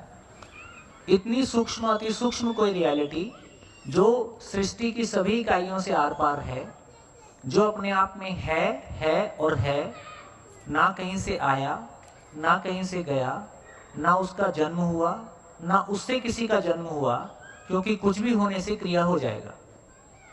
ना वो किसी को कुछ देता है, ना किसी से कुछ लेता है। आगे चर्चा करेंगे कि उसमें होने मात्र से क्या होता है। सर, तो हमारा बॉडी है वो जिस परमाणु से बना हुआ है, तो हमारे बॉडी में कई सारे परमाणु और कोशिकाएं सब है, उसके बीच जो वैक्यूम है, अब हाँ, वो जो जगह है, तो हम चलते हैं तो वो शिफ्ट नहीं होते। वो क्या हम इधर से इधर आए तो वो पीछे रह गया, हम इधर आ गए तो उसने नहीं, वैक्यूम ले लिया। अब इसको यही समझना पड़ेगा एक बार। जैसे ये पेन है, इसके चारों तरफ खाली स्थान है, हाँ पेन के चारों तरफ खाली स्थान है। अब पेन के अंदर खाली स्थान है कि नहीं है? है। और पेन के बाहर का खाली स्थान और पेन के अंदर का खाली स्थान आपस में एक ही है। हाँ। उसमें कोई हिलना डुलना नहीं है, क्योंकि हिलना डुलना हो गया तो क्रिया हो गई। अब ये पेन मूव कर रहा है, तो पेन मूव कर रहा है तो खाली स्थान की क्या स्थिति है? खाली स्थान जो है सो है, उसमें कोई क्रिया नहीं है, कोई हिलन डुलन नहीं है, कोई कंपन नहीं है, कोई तरंग नहीं है, कोई दबाव नहीं है। एक ऐसी वास्तविकता जो अपने आप में क्रिया शून्य है और इतना सूक्ष्म अति सूक्ष्म है कि सभी इकाइयों के आर पार है और सभी इकाइयां उसी वास्तविकता में गमन करती है। हाँ, तो मतलब यहाँ पे वो पेन थी, तब हाँ। उसके अंदर जो जगह थी वो उसने शिफ्ट की, तो शिफ्ट नहीं की, मतलब पेन शिफ्ट हुआ। हाँ। तो वो वहाँ है, लेकिन सब सेम है, इसलिए कोई फर्क नहीं पड़ता। मतलब सारी खाली जगह सेम है, इसलिए कोई फर्क नहीं पड़ता। हाँ, क्योंकि सारी खाली जगह एक, मतलब एक कहना ठीक नहीं है, सारी खाली जगह वास्तविकता है। और वो वास्तविकता कहाँ तक है हमको नहीं पता कि कहाँ तक है, ठीक। और वो अपने आप में क्रिया शून्य कोई बड़ी महिमा है। देखिए, अभी तक जो हमारा परिचय है वो किससे है? अभी तक हमारा परिचय जड़ परमाणु से है। जड़ परमाणु अपने आप में क्रियाशील है। अभी तक हमारा परिचय चैतन्य परमाणु से है, वो भी क्रियाशील है। तो हमारा अभी तक परिचय जितनी भी इकाइयों से या वास्तविकता से था, वो सभी इकाइयां क्रियाशील हैं, हमको इतना ही पता है। लेकिन एक ऐसी वास्तविकता जो अपने आप में है और वास्तविकता है और वो क्रिया शून्य है, ये एक नए टाइप की आइटम हो गई। और ये हमको पहचान में आ रही है कि हाँ, ये कोई वास्तविकता है। बड़ा मैजिकल नहीं लगता सोचने में कि हम यहाँ थे, इधर पार्टिकल सब मूव कर रहे हैं हमारे खुद के। हाँ, वो तो देखो, वो तो बिल्कुल साफ सुथरा ही है, इसमें तो कोई दिक्कत नहीं है। ये हमारा शरीर पार्टिकल से, एटम मॉलिक्यूल से मिलके बना है ना। जैसे इस हाथ में कोई छेद है क्या? इस हाथ में कोई छेद है क्या? नहीं है क्या? क्या है तुम लोग यार? और आपसे क्या कहलवाना है उसके हिसाब से मेरे को लैंग्वेज डिजाइन करना है बस। बड़े बड़े नहीं, लेकिन होते तो है। जब पसीना निकलता है तो छेद है ही है, हाँ। है ना। लेकिन इस स्थूल आंख से हमको वो छेद नहीं दिख रहा है, लेकिन पसीना निकलता है तो समझ में आता है कि छेद है ही है। तो जब हमारी, तो अभी आंख का साइज तो इतना मोटा है, लेकिन जब हम एटॉमिक लेवल की बात कर रहे हैं तो इसका मतलब समझ तो आता ही है कि चलो हमारा शरीर परमाणुओं से, अणुओं से मिलके बना है और परमाणु के अंदर खाली स्थान है ही है, मॉलिक्यूल्स के बीच में खाली स्थान है ही है। और ये सूक्ष्म और वो सारे कण जो कुछ भी, अब हम दो जगह आके रुके हुए हैं। हम कहाँ पे आके रुके? एक जगह हम आके रुके हुए हैं कि सृष्टि की सभी इकाइयां अपने आप में ऊर्जा संपन्न हैं, यहाँ पे आके रुके हुए हैं। दूसरा एक पॉइंट एक्सप्लोर किया जहां हम ये कह पाए, ये खाली स्थान स्वयं में क्रिया शून्य एक ऐसी वास्तविकता जो सभी इकाइयों के आर पार है और सभी इकाइयां इस खाली स्थान में गमन कर रही हैं। मूवी में होता है ना कि किसी भी बॉडी को कंप्यूटर के थ्रू वैक्यूम में दिखाया जा रहा है एक पार्टिकल पॉइंट को, तो ऐसा नहीं सोचा था कि कभी हम अपने ही शरीर को ऐसे भी देख सकते हैं। आपका पॉइंट ऑफ व्यू वाला पॉइंट मुझे बहुत पसंद है। मेरा एक क्वेश्चन है, जैसे आपने रूई और उसका एग्जांपल दिया, तो खाली स्थान पारगामी है, तो जो जगह, मतलब हम जो लोग हैं खाली स्थान में जो यूनिट्स हैं, क्या वो स्पेस नहीं घेर रही हैं? ऐसे ही है कि जैसे समझिए ये व्हाइट बोर्ड पूरा खाली स्थान है ही, व्हाइट बोर्ड खाली स्थान है। खाली स्थान में अब ये एक इकाई है, तो खाली स्थान इस इकाई के बाहर भी है, जहां इकाई है वहां भी है, इकाई के अंदर भी है। तो खाली स्थान में इकाई है, खाली स्थान में इकाई है और खालिस्तान में इकाई मूव करती है, उसमें खालिस्तान में कोई हस्तक्षेप नहीं होता है और इकाई का अपना कंपोजिशन जो भी उसका अणु परमाणु से मिलके बनी है उस खालिस्तान में मूव कर रहा है। क्योंकि इसमें यदि कोई भी हस्तक्षेप हो गया तो इसमें क्रिया पैदा हो गई। मतलब वो नया मतलब आगे जब मूव किया तो वो अगले खालिस्तान मतलब अगला खालिस्तान उसकी अगला जगह खालिस्तान मतलब वो खालिस्तान में आगे चला गया, खालिस्तान में ही रहा ना। ऐसी कल्पना कर सकते हैं कि इकाई को निकाल के खालिस्तान के बाहर ले जाएं? ऐसा कल्पना तो नहीं कर सकते। तो इसका मतलब इकाई को कहीं भी ले जाएं वो खालिस्तान में ही है।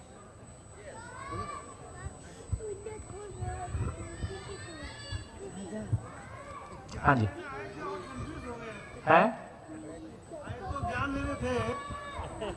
यहाँ शिविर में आए तो ज्ञान लेने थे और कंफ्यूज आ गए हैं। तो ज्ञान लेने आए थे और कंफ्यूज हैं ये पता चला है।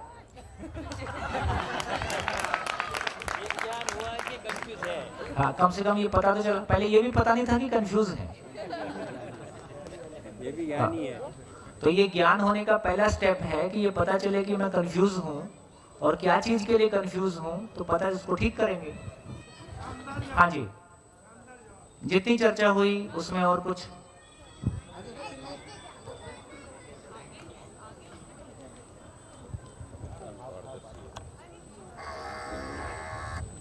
क्या इसका मतलब ये कि हर इकाई भेद्य है? हर इकाई भेद्य है। हाँ। हर इकाई पूर्णतया भेद्य है। जीवन भी? जीवन भी।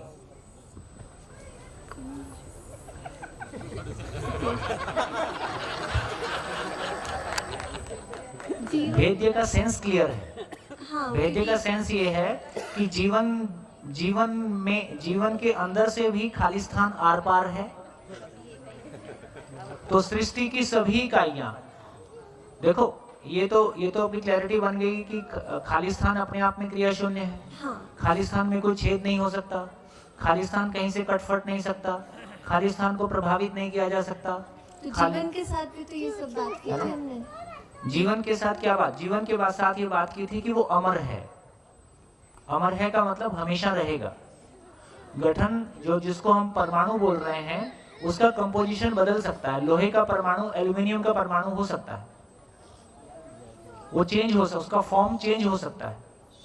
लेकिन जीवन एक ऐसी एंटिटी है जिसका कुछ नहीं हो सकता। उसका केवल दो ही काम हो सकता है कि वो भ्रमित रहेगा, जागृत रहेगा, सुखी रहेगा, दुखी रहेगा, बस इतना। शरीर चलाएगा नहीं चलाएगा।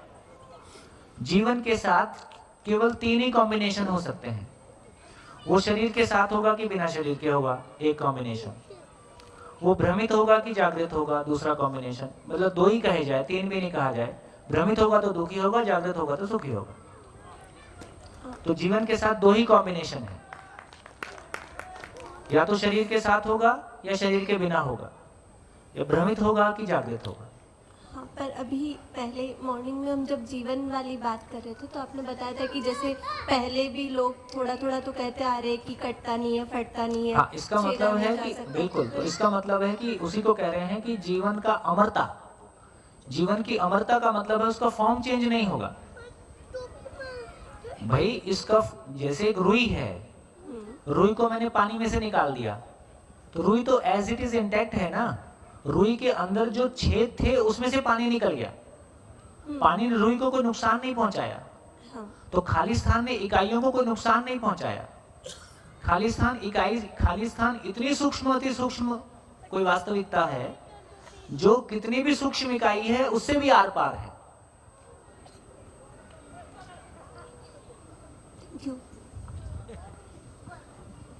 हाँ जी, और कुछ?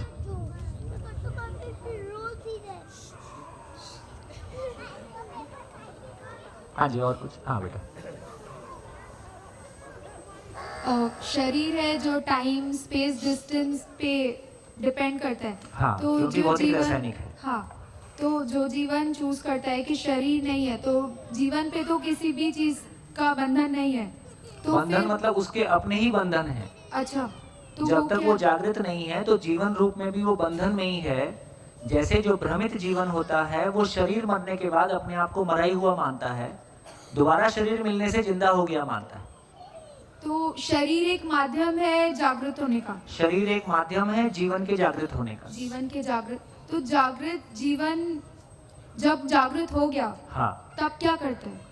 जीवन जब जागृत हो गया तो जागृति के साथ अपनी खुशहाली के साथ बना रहता है और दूसरे की खुशहाली के साथ जो जिसके पास है वो उसको बांटेगा ही। अच्छा, तो जागृत जीवन वापस आके दूसरों को भी जागृत करता हाँ, है। या तो सशरीर आके दूसरों को जागृति में मदद करेगा या बिना शरीर के भी दूसरों को प्रेरणा का वातावरण इसीलिए बनाएगा। बोलते हैं समझ के जीना फिर समझाना, वही कंटिन्यूअस प्रोसेस चलता रहता है। तो उसका मेन लक्ष्य ये है सबको जागृत करना। सबको जागृत करना। और एक प्लेनेट पे काम पूरा हो गया तो दूसरे प्लेनेट पे पोस्टिंग हो जाती होगी।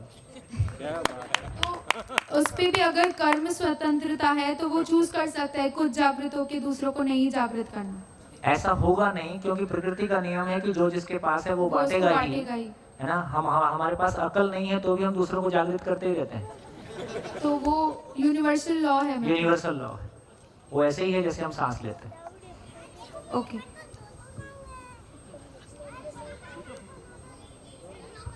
तो फिर जीवन का कंपोजिशन कैसा होता है, मतलब? उसके लिए फरवरी में एक शिविर करेंगे। सर यूनिवर्सल लॉ बोलते हैं, आप कहाँ हो? या हाँ, यूनिवर्सल लॉ बोलते हैं तो वो पृथ्वी तक सीमित है या पूरे ब्रह्मांड गैलेक्सी की बात करते हैं? उसके भी पार। ओके। यूनिवर्स बोलते हैं तो सारा टोटल जो कुछ भी है एग्जिस्टेंस में। हेलो, ये जो सारी इकाइयाँ है और अवकाश है, तो अवकाश असीम है, क्रिया शून्य है। तो क्रिया शून्य है मतलब निर्बल है ऐसा तो नहीं है ना, ऊर्जा तो है ही है। अभी मैंने इस बारे में कुछ नहीं कहा है, मैंने इतना ही कहा है कि क्रिया शून्य है, ये समझ में आ रहा है। ओके। और नंबर 2, जागृत होने के बाद शरीर नहीं लेना है, अपनी इच्छा पे रहता है, कर्म। जागृत होने के बाद में शरीर चलाना जीवन की चॉइस है। यस, तो वो फिर ऐसी कई सारी ऊर्जाएं तो होगी ना, वो तो जागृत जीवन ऐसे बहुत सारे होंगे। एग्जैक्ट ठीक है। जागृत जीवन की संख्या बढ़ जाए यही किसी धरती की सफलता है।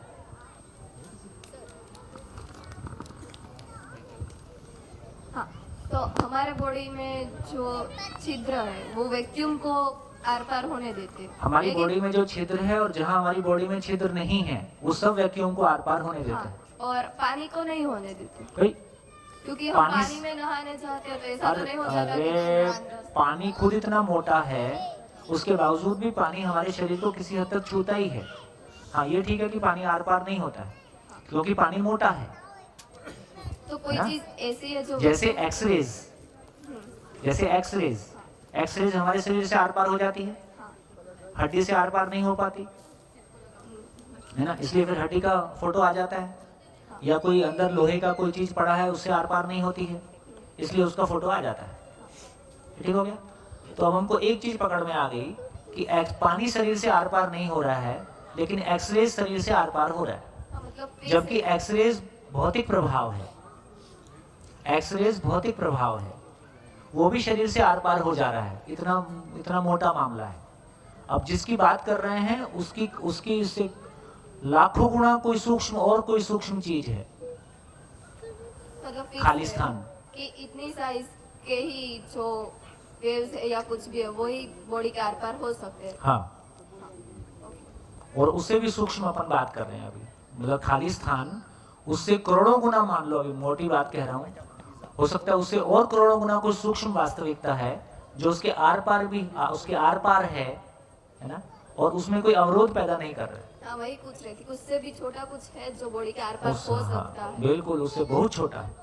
वही प्रश्न। सर, मतलब अभी जीवन के मात्र 3 ही काम रह गए, 3 चीज है, या तो वो भ्रमित है या जीवित जागरूक है, या वो सुखी दुखी है, या वो सशरीर है बिना शरीर के साथ है, शरीर के बिना है। तो समस्या अभी सिर्फ एक ही रह गई है अपने पास, कि जीवन जो भ्रमित है वही एकमात्र समस्या है, उसको जागरूक करना है। पूरी धरती पे, पूरे ब्रह्मांड में और लाखों धरतियों पे यदि कोई भी समस्या है वो केवल जीवन के भ्रमित होने।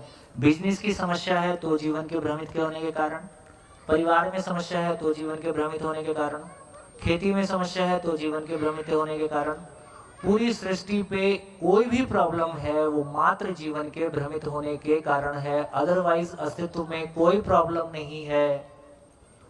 इसका मतलब ये हुआ कि जीवन का अभी मुख्य लक्ष्य जो है वो जागरूक होना है। जीवन का लक्ष्य हमेशा ही जागृत होना और जागृत करना, यही उसका धंधा है।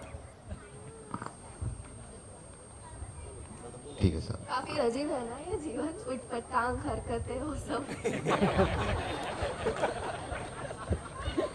अभी क्या लगता है, जितनी चर्चा हम लोग कर रहे हैं ये उठपटांग लग रहा है कि लाइन पे लग रहा है? लाइन पे लग रहा है। अब अभी तक तो जो कर रहे थे वो उठपटांग था। अभी तो क्रिस्टल क्लियर हो गया है पता ना। चल रहा है, वरना तो हम सब तो यही कर रहे थे। यही ना। कर रहे थे। हाँ, नहीं, अभी तो आपने जागरूक किया, फिर आप हमको बता सकते हाँ, हो। मैं भी कोशिश कर रहा आप भी तो हूँ। वही थे। मेरी हाँ, मैं भी वही था और मैं हो सकता है आपसे भी और ज्यादा था, है ना।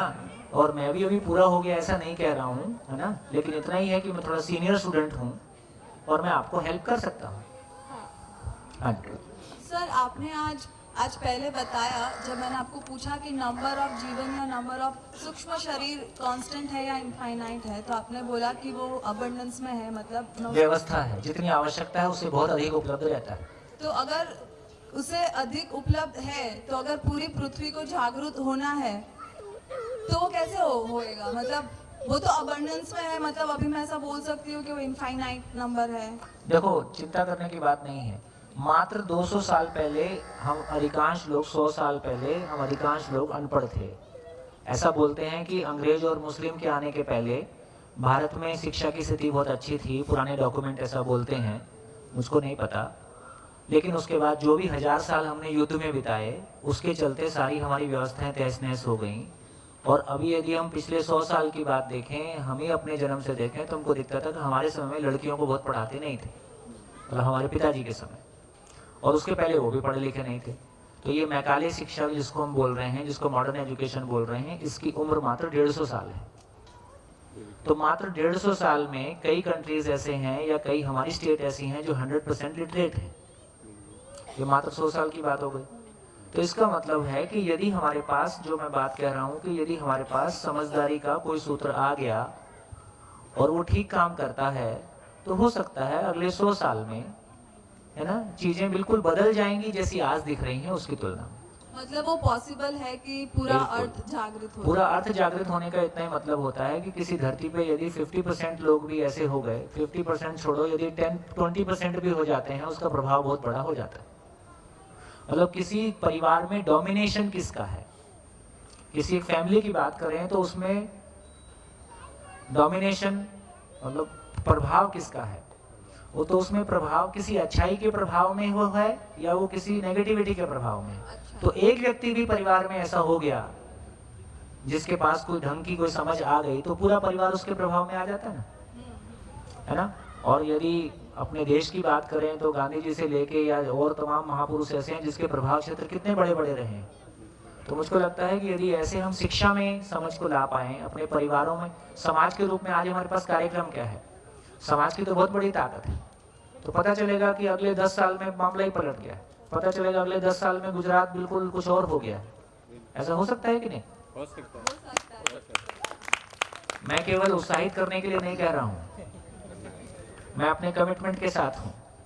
अगले 10 साल में एक बदली हुई तस्वीर हमको दिख सकती है, क्योंकि पिछले 5 साल में हमने बहुत छोटे प्रयास में दिल्ली एजुकेशन की तस्वीर बदलते हुए देख ली है। बहुत प्रयास छोटा है, वो जो रिजल्ट आया है वो हमारी नजरों में बहुत बड़ा नहीं है, लेकिन आशान्वित होने के लिए बहुत बड़ा है, खुश होने के लिए अच्छा है। हाँ जी, हाँ जी, हाँ जी। अगर हम जीना सीख गए, ठीक है, रिस्पॉन्ड करना छोड़ दिया हमने, रिएक्ट करना छोड़ दिया, ठीक है। अगर कोई छोटा बच्चा है लेकिन उसको वो हम रिस्पॉन्ड करें किसी चीज़ पे, उसको अच्छा लगता है, तो वो करना चाहिए या नहीं करना चाहिए? मतलब किसी को हम ऐसे ही आंख दिखा दे तो उसको हंसी आ जाती है, क्यों नहीं करना चाहिए? हाँ, तो हमें, और वो हमें आके कुछ चुबाए तो हमें मजा आता है कि वो हमें नहीं सके, तो उसको मजा आ जाता है, तो वो ठीक है। तो इसका ये मतलब नहीं है कि हम समझदार हो जाएंगे तो बहुत बोरियत से भरे हो जाएंगे, बहुत एकदम, है ना, हम खुशहाली नहीं मनाएंगे, हम नाच कूद नहीं करेंगे, हम गाना नहीं गाएंगे, हम अच्छे कपड़े नहीं पहनेंगे, हम अच्छा खाना नहीं खाएंगे, ऐसा नहीं है। हम सही अर्थों में जो जितना भी नृत्य है और जितना भी ये सारी चीजें हैं कहाँ से निकली। चलो आपको बहुत अच्छी बात बताता हूँ, और मेरे को लग रहा है गुजरात के संदर्भ में वो और अच्छा बैठता है कि जैसे पूरी सृष्टि में देखोगे तो क्या चीज है, स्पिन मोशन के साथ ऑर्बिटल मोशन है। ये ध्यान में आता है। एटम के अंदर जो पार्टिकल है वो स्पिन मोशन है, सेंटर में स्पिन मोशन है और ऑर्बिट में स्पिन मोशन के साथ में ऑर्बिटल मोशन है। ठीक है, ऐसे घूमता है। यदि सारे नृत्य आप देखोगे तो जिस किसी को भी सृष्टि दर्शन हुआ होगा वो ऐसे ही नाच किया होगा। पूरा गरबा स्पिन मोशन के साथ ऑर्बिटल मोशन है।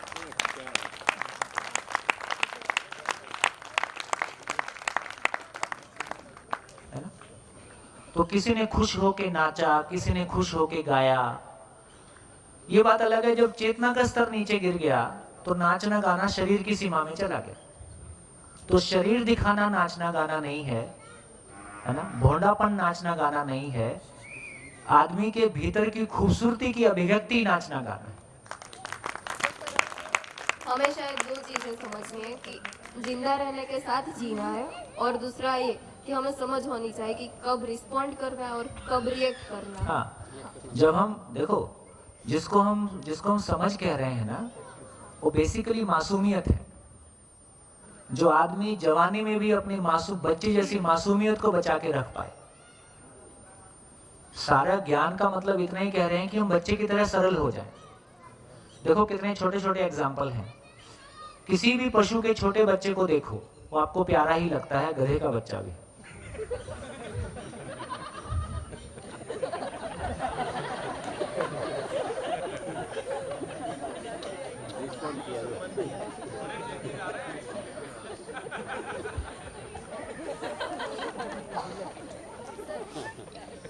एक बार जब मैं एक छोटी सी घटना याद आ रही है वो शेयर कर देता हूँ।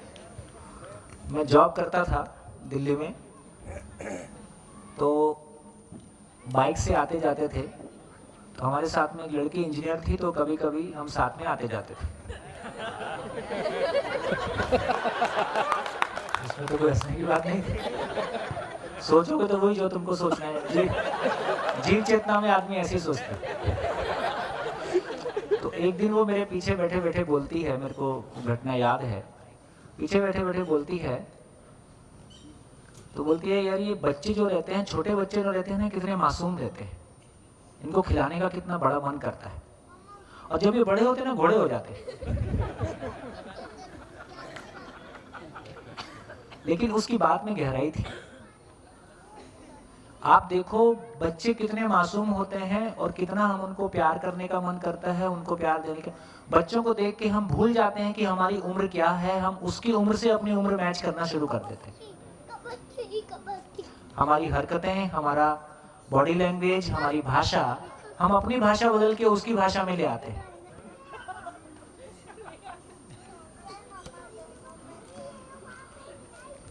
लेकिन जब वो बड़ा होता है तो वो कहीं अपनी मासूमियत खो देता है। ऐसा क्यों होता है? बड़ा होने के बाद वैसा नहीं रहता है, उसके साथ वैसा जीने का, जैसा बच्चे के साथ हम निर्विरोध होकर जी पाते हैं, ऐसा बड़े लोगों के साथ हम निर्विरोध होकर, अपनों के साथ अपने घर में ही हम जूझ रहे हैं। क्यों ऐसा हो गया? क्यों ऐसा हो गया? जब छोटा था, माइक, जब छोटा था तो वो हम उसके जैसे बनकर उसके बारे में सोचते, लेकिन वो जैसे जैसे बड़ा होता है तो हम अपनी विचारधारा उस पर ठोकना चाहते हैं कि तू ऐसा कर, तू ऐसा कर। हम तब उस वक्त उसकी उम्र की जैसे बन के नहीं देखते कि वो क्या करना चाहता है। हाँ, वो क्या करना चाहता है, और जब इतना बड़ा हुआ है वो भी वैसा बड़ा नहीं हुआ है जैसा उसको ओरिजिनली बड़ा होना था। तो चूंकि हम बड़े लोगों में बहुत सारी काम, क्रोध, लोभ, मोह, मद, मात्सर्य की गांठें थी, और उसी आचरण को देखते हुए उसके पास भी वैसे ही बहुत सारा मटेरियल आ गया है। अब दोनों की गांठें आपस में टकराती हैं, है ना? तो जैसा प्योरिटी के साथ हमको बड़ा होना था, लेकिन हम तो बहुत सारा बैगेज लेके बड़े हो रहे हैं। तो हम अपने आप में नेचुरल नहीं है, हमारा बिहेवियर नेचुरल नहीं है, हमारे भीतर बहुत कुछ अननेचुरल है। उस अननेचुरल को छुपाने के लिए हमको बहुत सारा अननेचुरल होना पड़ता है। तो मेरे भीतर जो अननेचुरल है, जो ठीक नहीं है, वो आपको पता चले, ऐसा मैं नहीं चाहता हूँ। तो उसको छुपाने के लिए मेरे को बहुत सारी मेहनत करनी पड़ती है। वो मेरी जुबान पे ना आ जाए, उसको छुपाने के लिए मेरे को बहुत सारी मेहनत करनी पड़ती है। इसका मतलब है कि यदि एक बच्चा सही अर्थों में एक जागृत वातावरण में पलेगा तो वो उतना ही मासूम जवानी में भी होगा, वो हर उम्र में उतना ही मासूम होगा, उतना ही सहज होगा, उतना ही सरल होगा, उतना ही आराम में होगा। अभी हम जो सीख रहे हैं, सुन रहे हैं, वो सब जीवन ही सुन रहा है, सीख रहा है। हाँ, ठीक है। और मैं खुद ही अपने आप को ही बोल रही हूँ कि उठपटांग है, तो जीवन खुद को बोल रहा है उठपटांग है, तो ये सब कितना मतलब कॉम्प्लिकेटेड विचित्र है। बहुत बढ़िया। जीवन ही एकमात्र इकाई है। देखो, ये जितनी भी सारी इकाइयां हैं जड़ संसार वाली, ये सारी दृश्य हैं। ये पेन दृश्य है, इसको मैं देख सकता हूँ। कुर्सी दृश्य है, कैमरा दृश्य है ना? हम सभी भी एक दूसरे के लिए दृश्य हैं। मैं आपको देख सकता हूँ, आप मेरे को देख सकते हैं, हम दृश्य हैं। लेकिन जीवन एकमात्र रियलिटी है जो स्वयं दृश्य भी है और जो स्वयं दृष्टा भी है। मैं खुद ही बोलता हूँ और खुद ही सुनता हूँ। मैं ही बोलता हूँ और मैं ही सुनता हूँ और मैं ही निष्कर्ष निकालता हूँ कि ये ठीक नहीं बोला गया। तो जीवन स्वयं ही दृश्य है, जीवन स्वयं ही दृष्टा है, देखने वाला है। इसलिए समझने का काम होता है। समझने का काम कुर्सी में नहीं होता है, समझने का काम जीवन में होता है, क्योंकि वो दृश्य भी है और दृष्टा भी है। ये महिमा है जो हमारे साथ घट रही है। ये दोनों चीजें हमने, तो हमें समझ क्यों नहीं आ जाता कि ये सही है? मतलब उतनी आ जल्दी रहा हम है ना? अप्लाई नहीं कर सकते हाँ, हैं लाइफ नहीं, में, ऐसा आ क्यों है? रहा है। इसका मतलब ये था कि यदि हम जिस वातावरण में पैदा हुए हैं, तो मेरे को लगता है कि हमारा सबसे बड़ा दुर्भाग्य और सौभाग्य ये है कि एक बच्चा किस तरह के वातावरण में पैदा होता है। तो एक बच्चे के लिए सबसे बड़ी गिफ्ट ये है कि वो एक ऐसे वातावरण में पैदा होता है जहां वो जागृत है, जहां वातावरण जागृत है। तो उसको बचपन से ही वो सारे इनपुट्स मिल रहे हैं जो उसके ग्रोथ के लिए, उसकी जागृति के लिए ना। जैसे शरीर, एक बच्चा पैदा हो, उसको खाना खाने के लिए भी ठीक से ना मिले तो शरीर कैसा होगा? कुपोषण हो जाएगा ना। हम सारे जीवन के रूप में कुपोषित लोग हैं। माल न्यूट्रिशन हो गया है ना। तो शरीर को ठीक पोषण मिल गया तो शरीर तो ठीक दिख रहा है, लेकिन जीवन को उसका भोजन नहीं मिला है, उसकी भूख का सामान नहीं मिला है। तो जीवन में जो खुशहाली आनी चाहिए, जो खिलना चाहिए, उसकी बजाय बोर्डम और डिप्रेशन और मैनिएक और एंजाइटी और कॉम्प्लेक्सेस और ईगो और कंपैरिजन और कम और ज्यादा और हेट्रेड ना, ये तमाम सारा इकट्ठा हो गया है। तो इसका मतलब है कि सबसे बड़ी गिफ्ट अपने बच्चों को, जिन लोगों की मैरिज नहीं हुई है, मेरे को लगता है कि सबसे बड़ी गिफ्ट जो अपने बच्चों को हम दे सकते हैं, है ना, एक वो खूबसूरत वातावरण दे सकते हैं जिसकी अपेक्षा में वो वहां लैंड करता है। एक और सवाल, अगर हम जीना सीख गए, हमारे लिए सब एक जैसे हो गए, तो हमें अपनापन कैसे मिलेगा कि ये पर्टिकुलर, मतलब किसी से शादी तो आप हर किसी से करने वाले नहीं है, सब आपके लिए एक समान है, फिर भी सबके लिए आपने जीना सीख लिया, सबके लिए भावना हम समान रख सकते हैं, तो वो सब चीज़ों का क्या होगा फिर? देखो, आपने तो वो दिन देखे नहीं होंगे, हमको तो अपने बचपन का याद है। जब हम अपने गांव जाते थे बचपन में, तो गांव में किसी भी जब खेत से गुजरते थे तो कोई भी व्यक्ति ऐसा नहीं था जो अपना काम छोड़ के हमारे पास नहीं आता था और गोदी में उठा के प्यार नहीं करता था। और कोई तो वो पुराना जमाना था, खुश होके जो उनके पास जेब में 1 रुपया 2 रुपया होता था वो भी देते थे। तो हमको बचपन में गांव जाने का, हमारे पापा जॉब में थे पंजाब में और यूपी में हमारा गांव है, तो हम साल भर ना वो 2 महीने की छुट्टियों का इंतजार किया करते थे। छुट्टियां होंगी तो गांव जाएंगे, क्योंकि हमको ऐसा लगता था कि हम पूरे गांव के बेटे। क्या रईसी है ना। तो इसका मतलब ये हुआ बेटा कि अभी हमको लगता है कि हमको किसी एक से प्यार मिलेगा।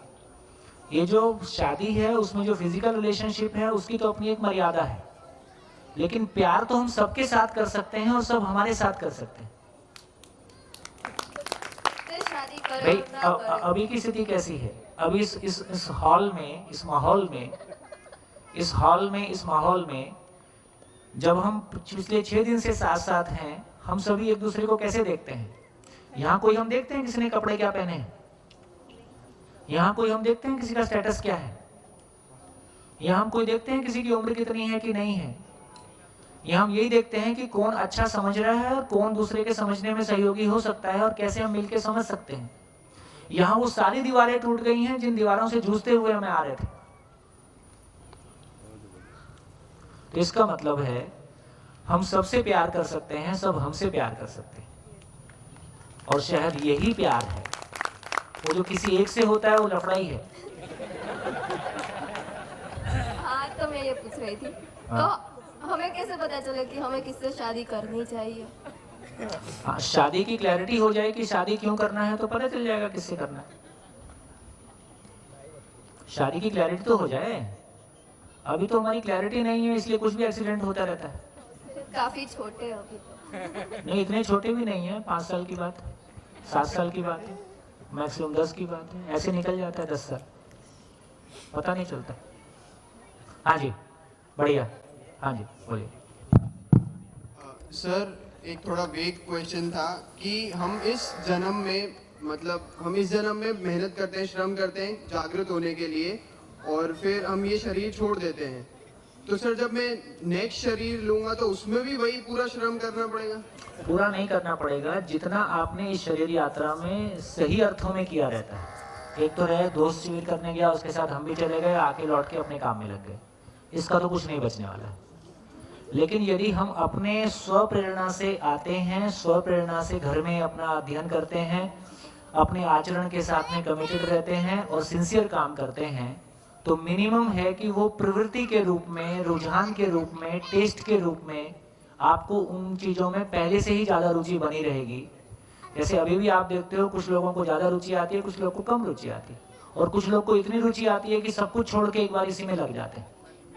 तो ये सबका अलग अलग तरह का एटीट्यूड है, तो वो फर्क हमको मिलेगा ही। तो अस्तित्व में मेरा ऐसा मानना है, शायद ये सच्चाई भी है, कि प्योरिटी के साथ आपने कुछ भी सोचा, कुछ भी बोला और किसी के लिए कुछ भी किया, वो आपकी जिंदगी में, आपके बैंक में डिपॉजिट हो जाता है। Thank you sir. प्रकृति में बेईमानी नहीं है, भ्रमित आदमी बेईमानी कर सकता है। हाँ जी, हम अभी बात कर तो रहे एक ऐसा छोटी सी लाइट बात बोल दूं? हाँ, कुछ देर पहले, थोड़ा माइक दूर रखिए। कुछ देर पहले आपने कहा था कि आपने दिल्ली में शिक्षा व्यवस्था में बहुत सुधार करवाए हैं, अब गुजरात अगला टारगेट है। तो मतलब गुजरात में क्या सुधर गया तो मुझे नहीं पता, लेकिन हम लोग, मैं वैसे इंदौर रहता हूँ, लेकिन बेसिकली मेवाड़ से आते हैं, उदयपुर क्षेत्र से। हमारे इधर एक कहावत चलती है, 10वीं क्लास की जब बच्चा एग्ज़ाम देता है तो 10वीं के एग्ज़ाम में उसको एक लाइन सिखा के भेजते हैं, पास हुए तो जिंदाबाद, फेल हुए तो अहमदाबाद। अच्छा, अगर बच्चा फेल हुआ तो उसका करियर अहमदाबाद में सेटल हो जाता है, मतलब गुजरात पूरा, फिर वो अहमदाबाद, सूरत, नवसारी, नडियाद कहीं भी जाते हैं वो, and believe me they make a great career. मतलब हम जितने पास हुए हैं ना, वो इंदौर पहुंचे हैं सर, किसी काम के नहीं है, और जितने फेल हुए हैं मेरे ख्याल में शायद करोड़पति से कम तो कोई भी नहीं होगा। तो गुजरात ने जो एटमॉस्फेयर दिया है सभी को, बिल्कुल बिल्कुल वही जो खुलापन है ना, तो मेरे को लगता है कि बहुत सारी पॉजिटिव चीजें हैं। तो अब देखना ये है कि ये सारी पॉजिटिव ताकत जागृति के अर्थ में कैसे काम करती है, ये आने वाला वक्त ही बताएगा, और मेरी बहुत आशा है कि बहुत बेहतर काम करेगी। अंदर में है भैया, हाँ जी, हम अभी बात कर रहे थे कि जीवन अबेंडेंस में है और कांस्टेंट है और वो निरंतर है, कोई नया जीवन क्रिएट या नया। ऐसा मैं नहीं कह रहा हूँ, ऐसा आपने कह दिया। तो कुल मिला के मैं कह रहा हूँ कि पूरे एग्जिस्टेंस में एक व्यवस्था है, जितने शरीर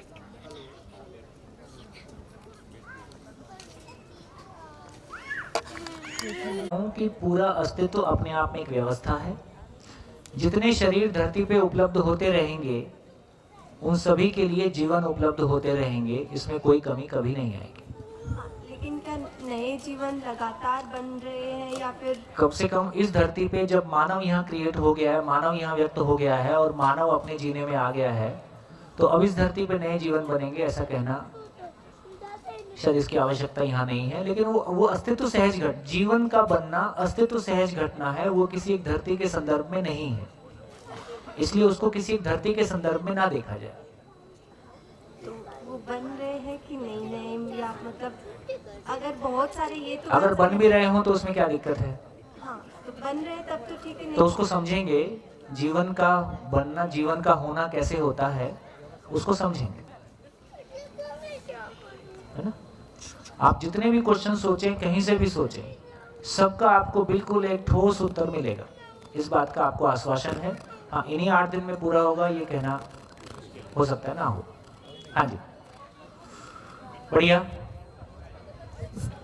सर आपके लिए मेरे ख्याल में डिनर ब्रेक होने वाला होगा, आपके लिए गाना गाने की इच्छा है, 2 लाइन।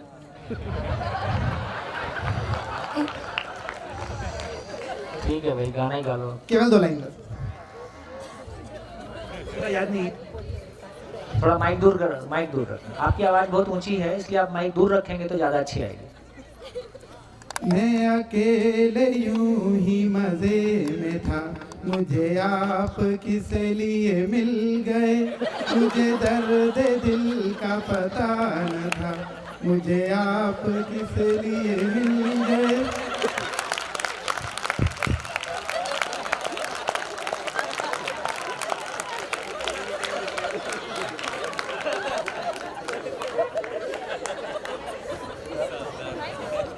धन्यवाद, नमस्कार।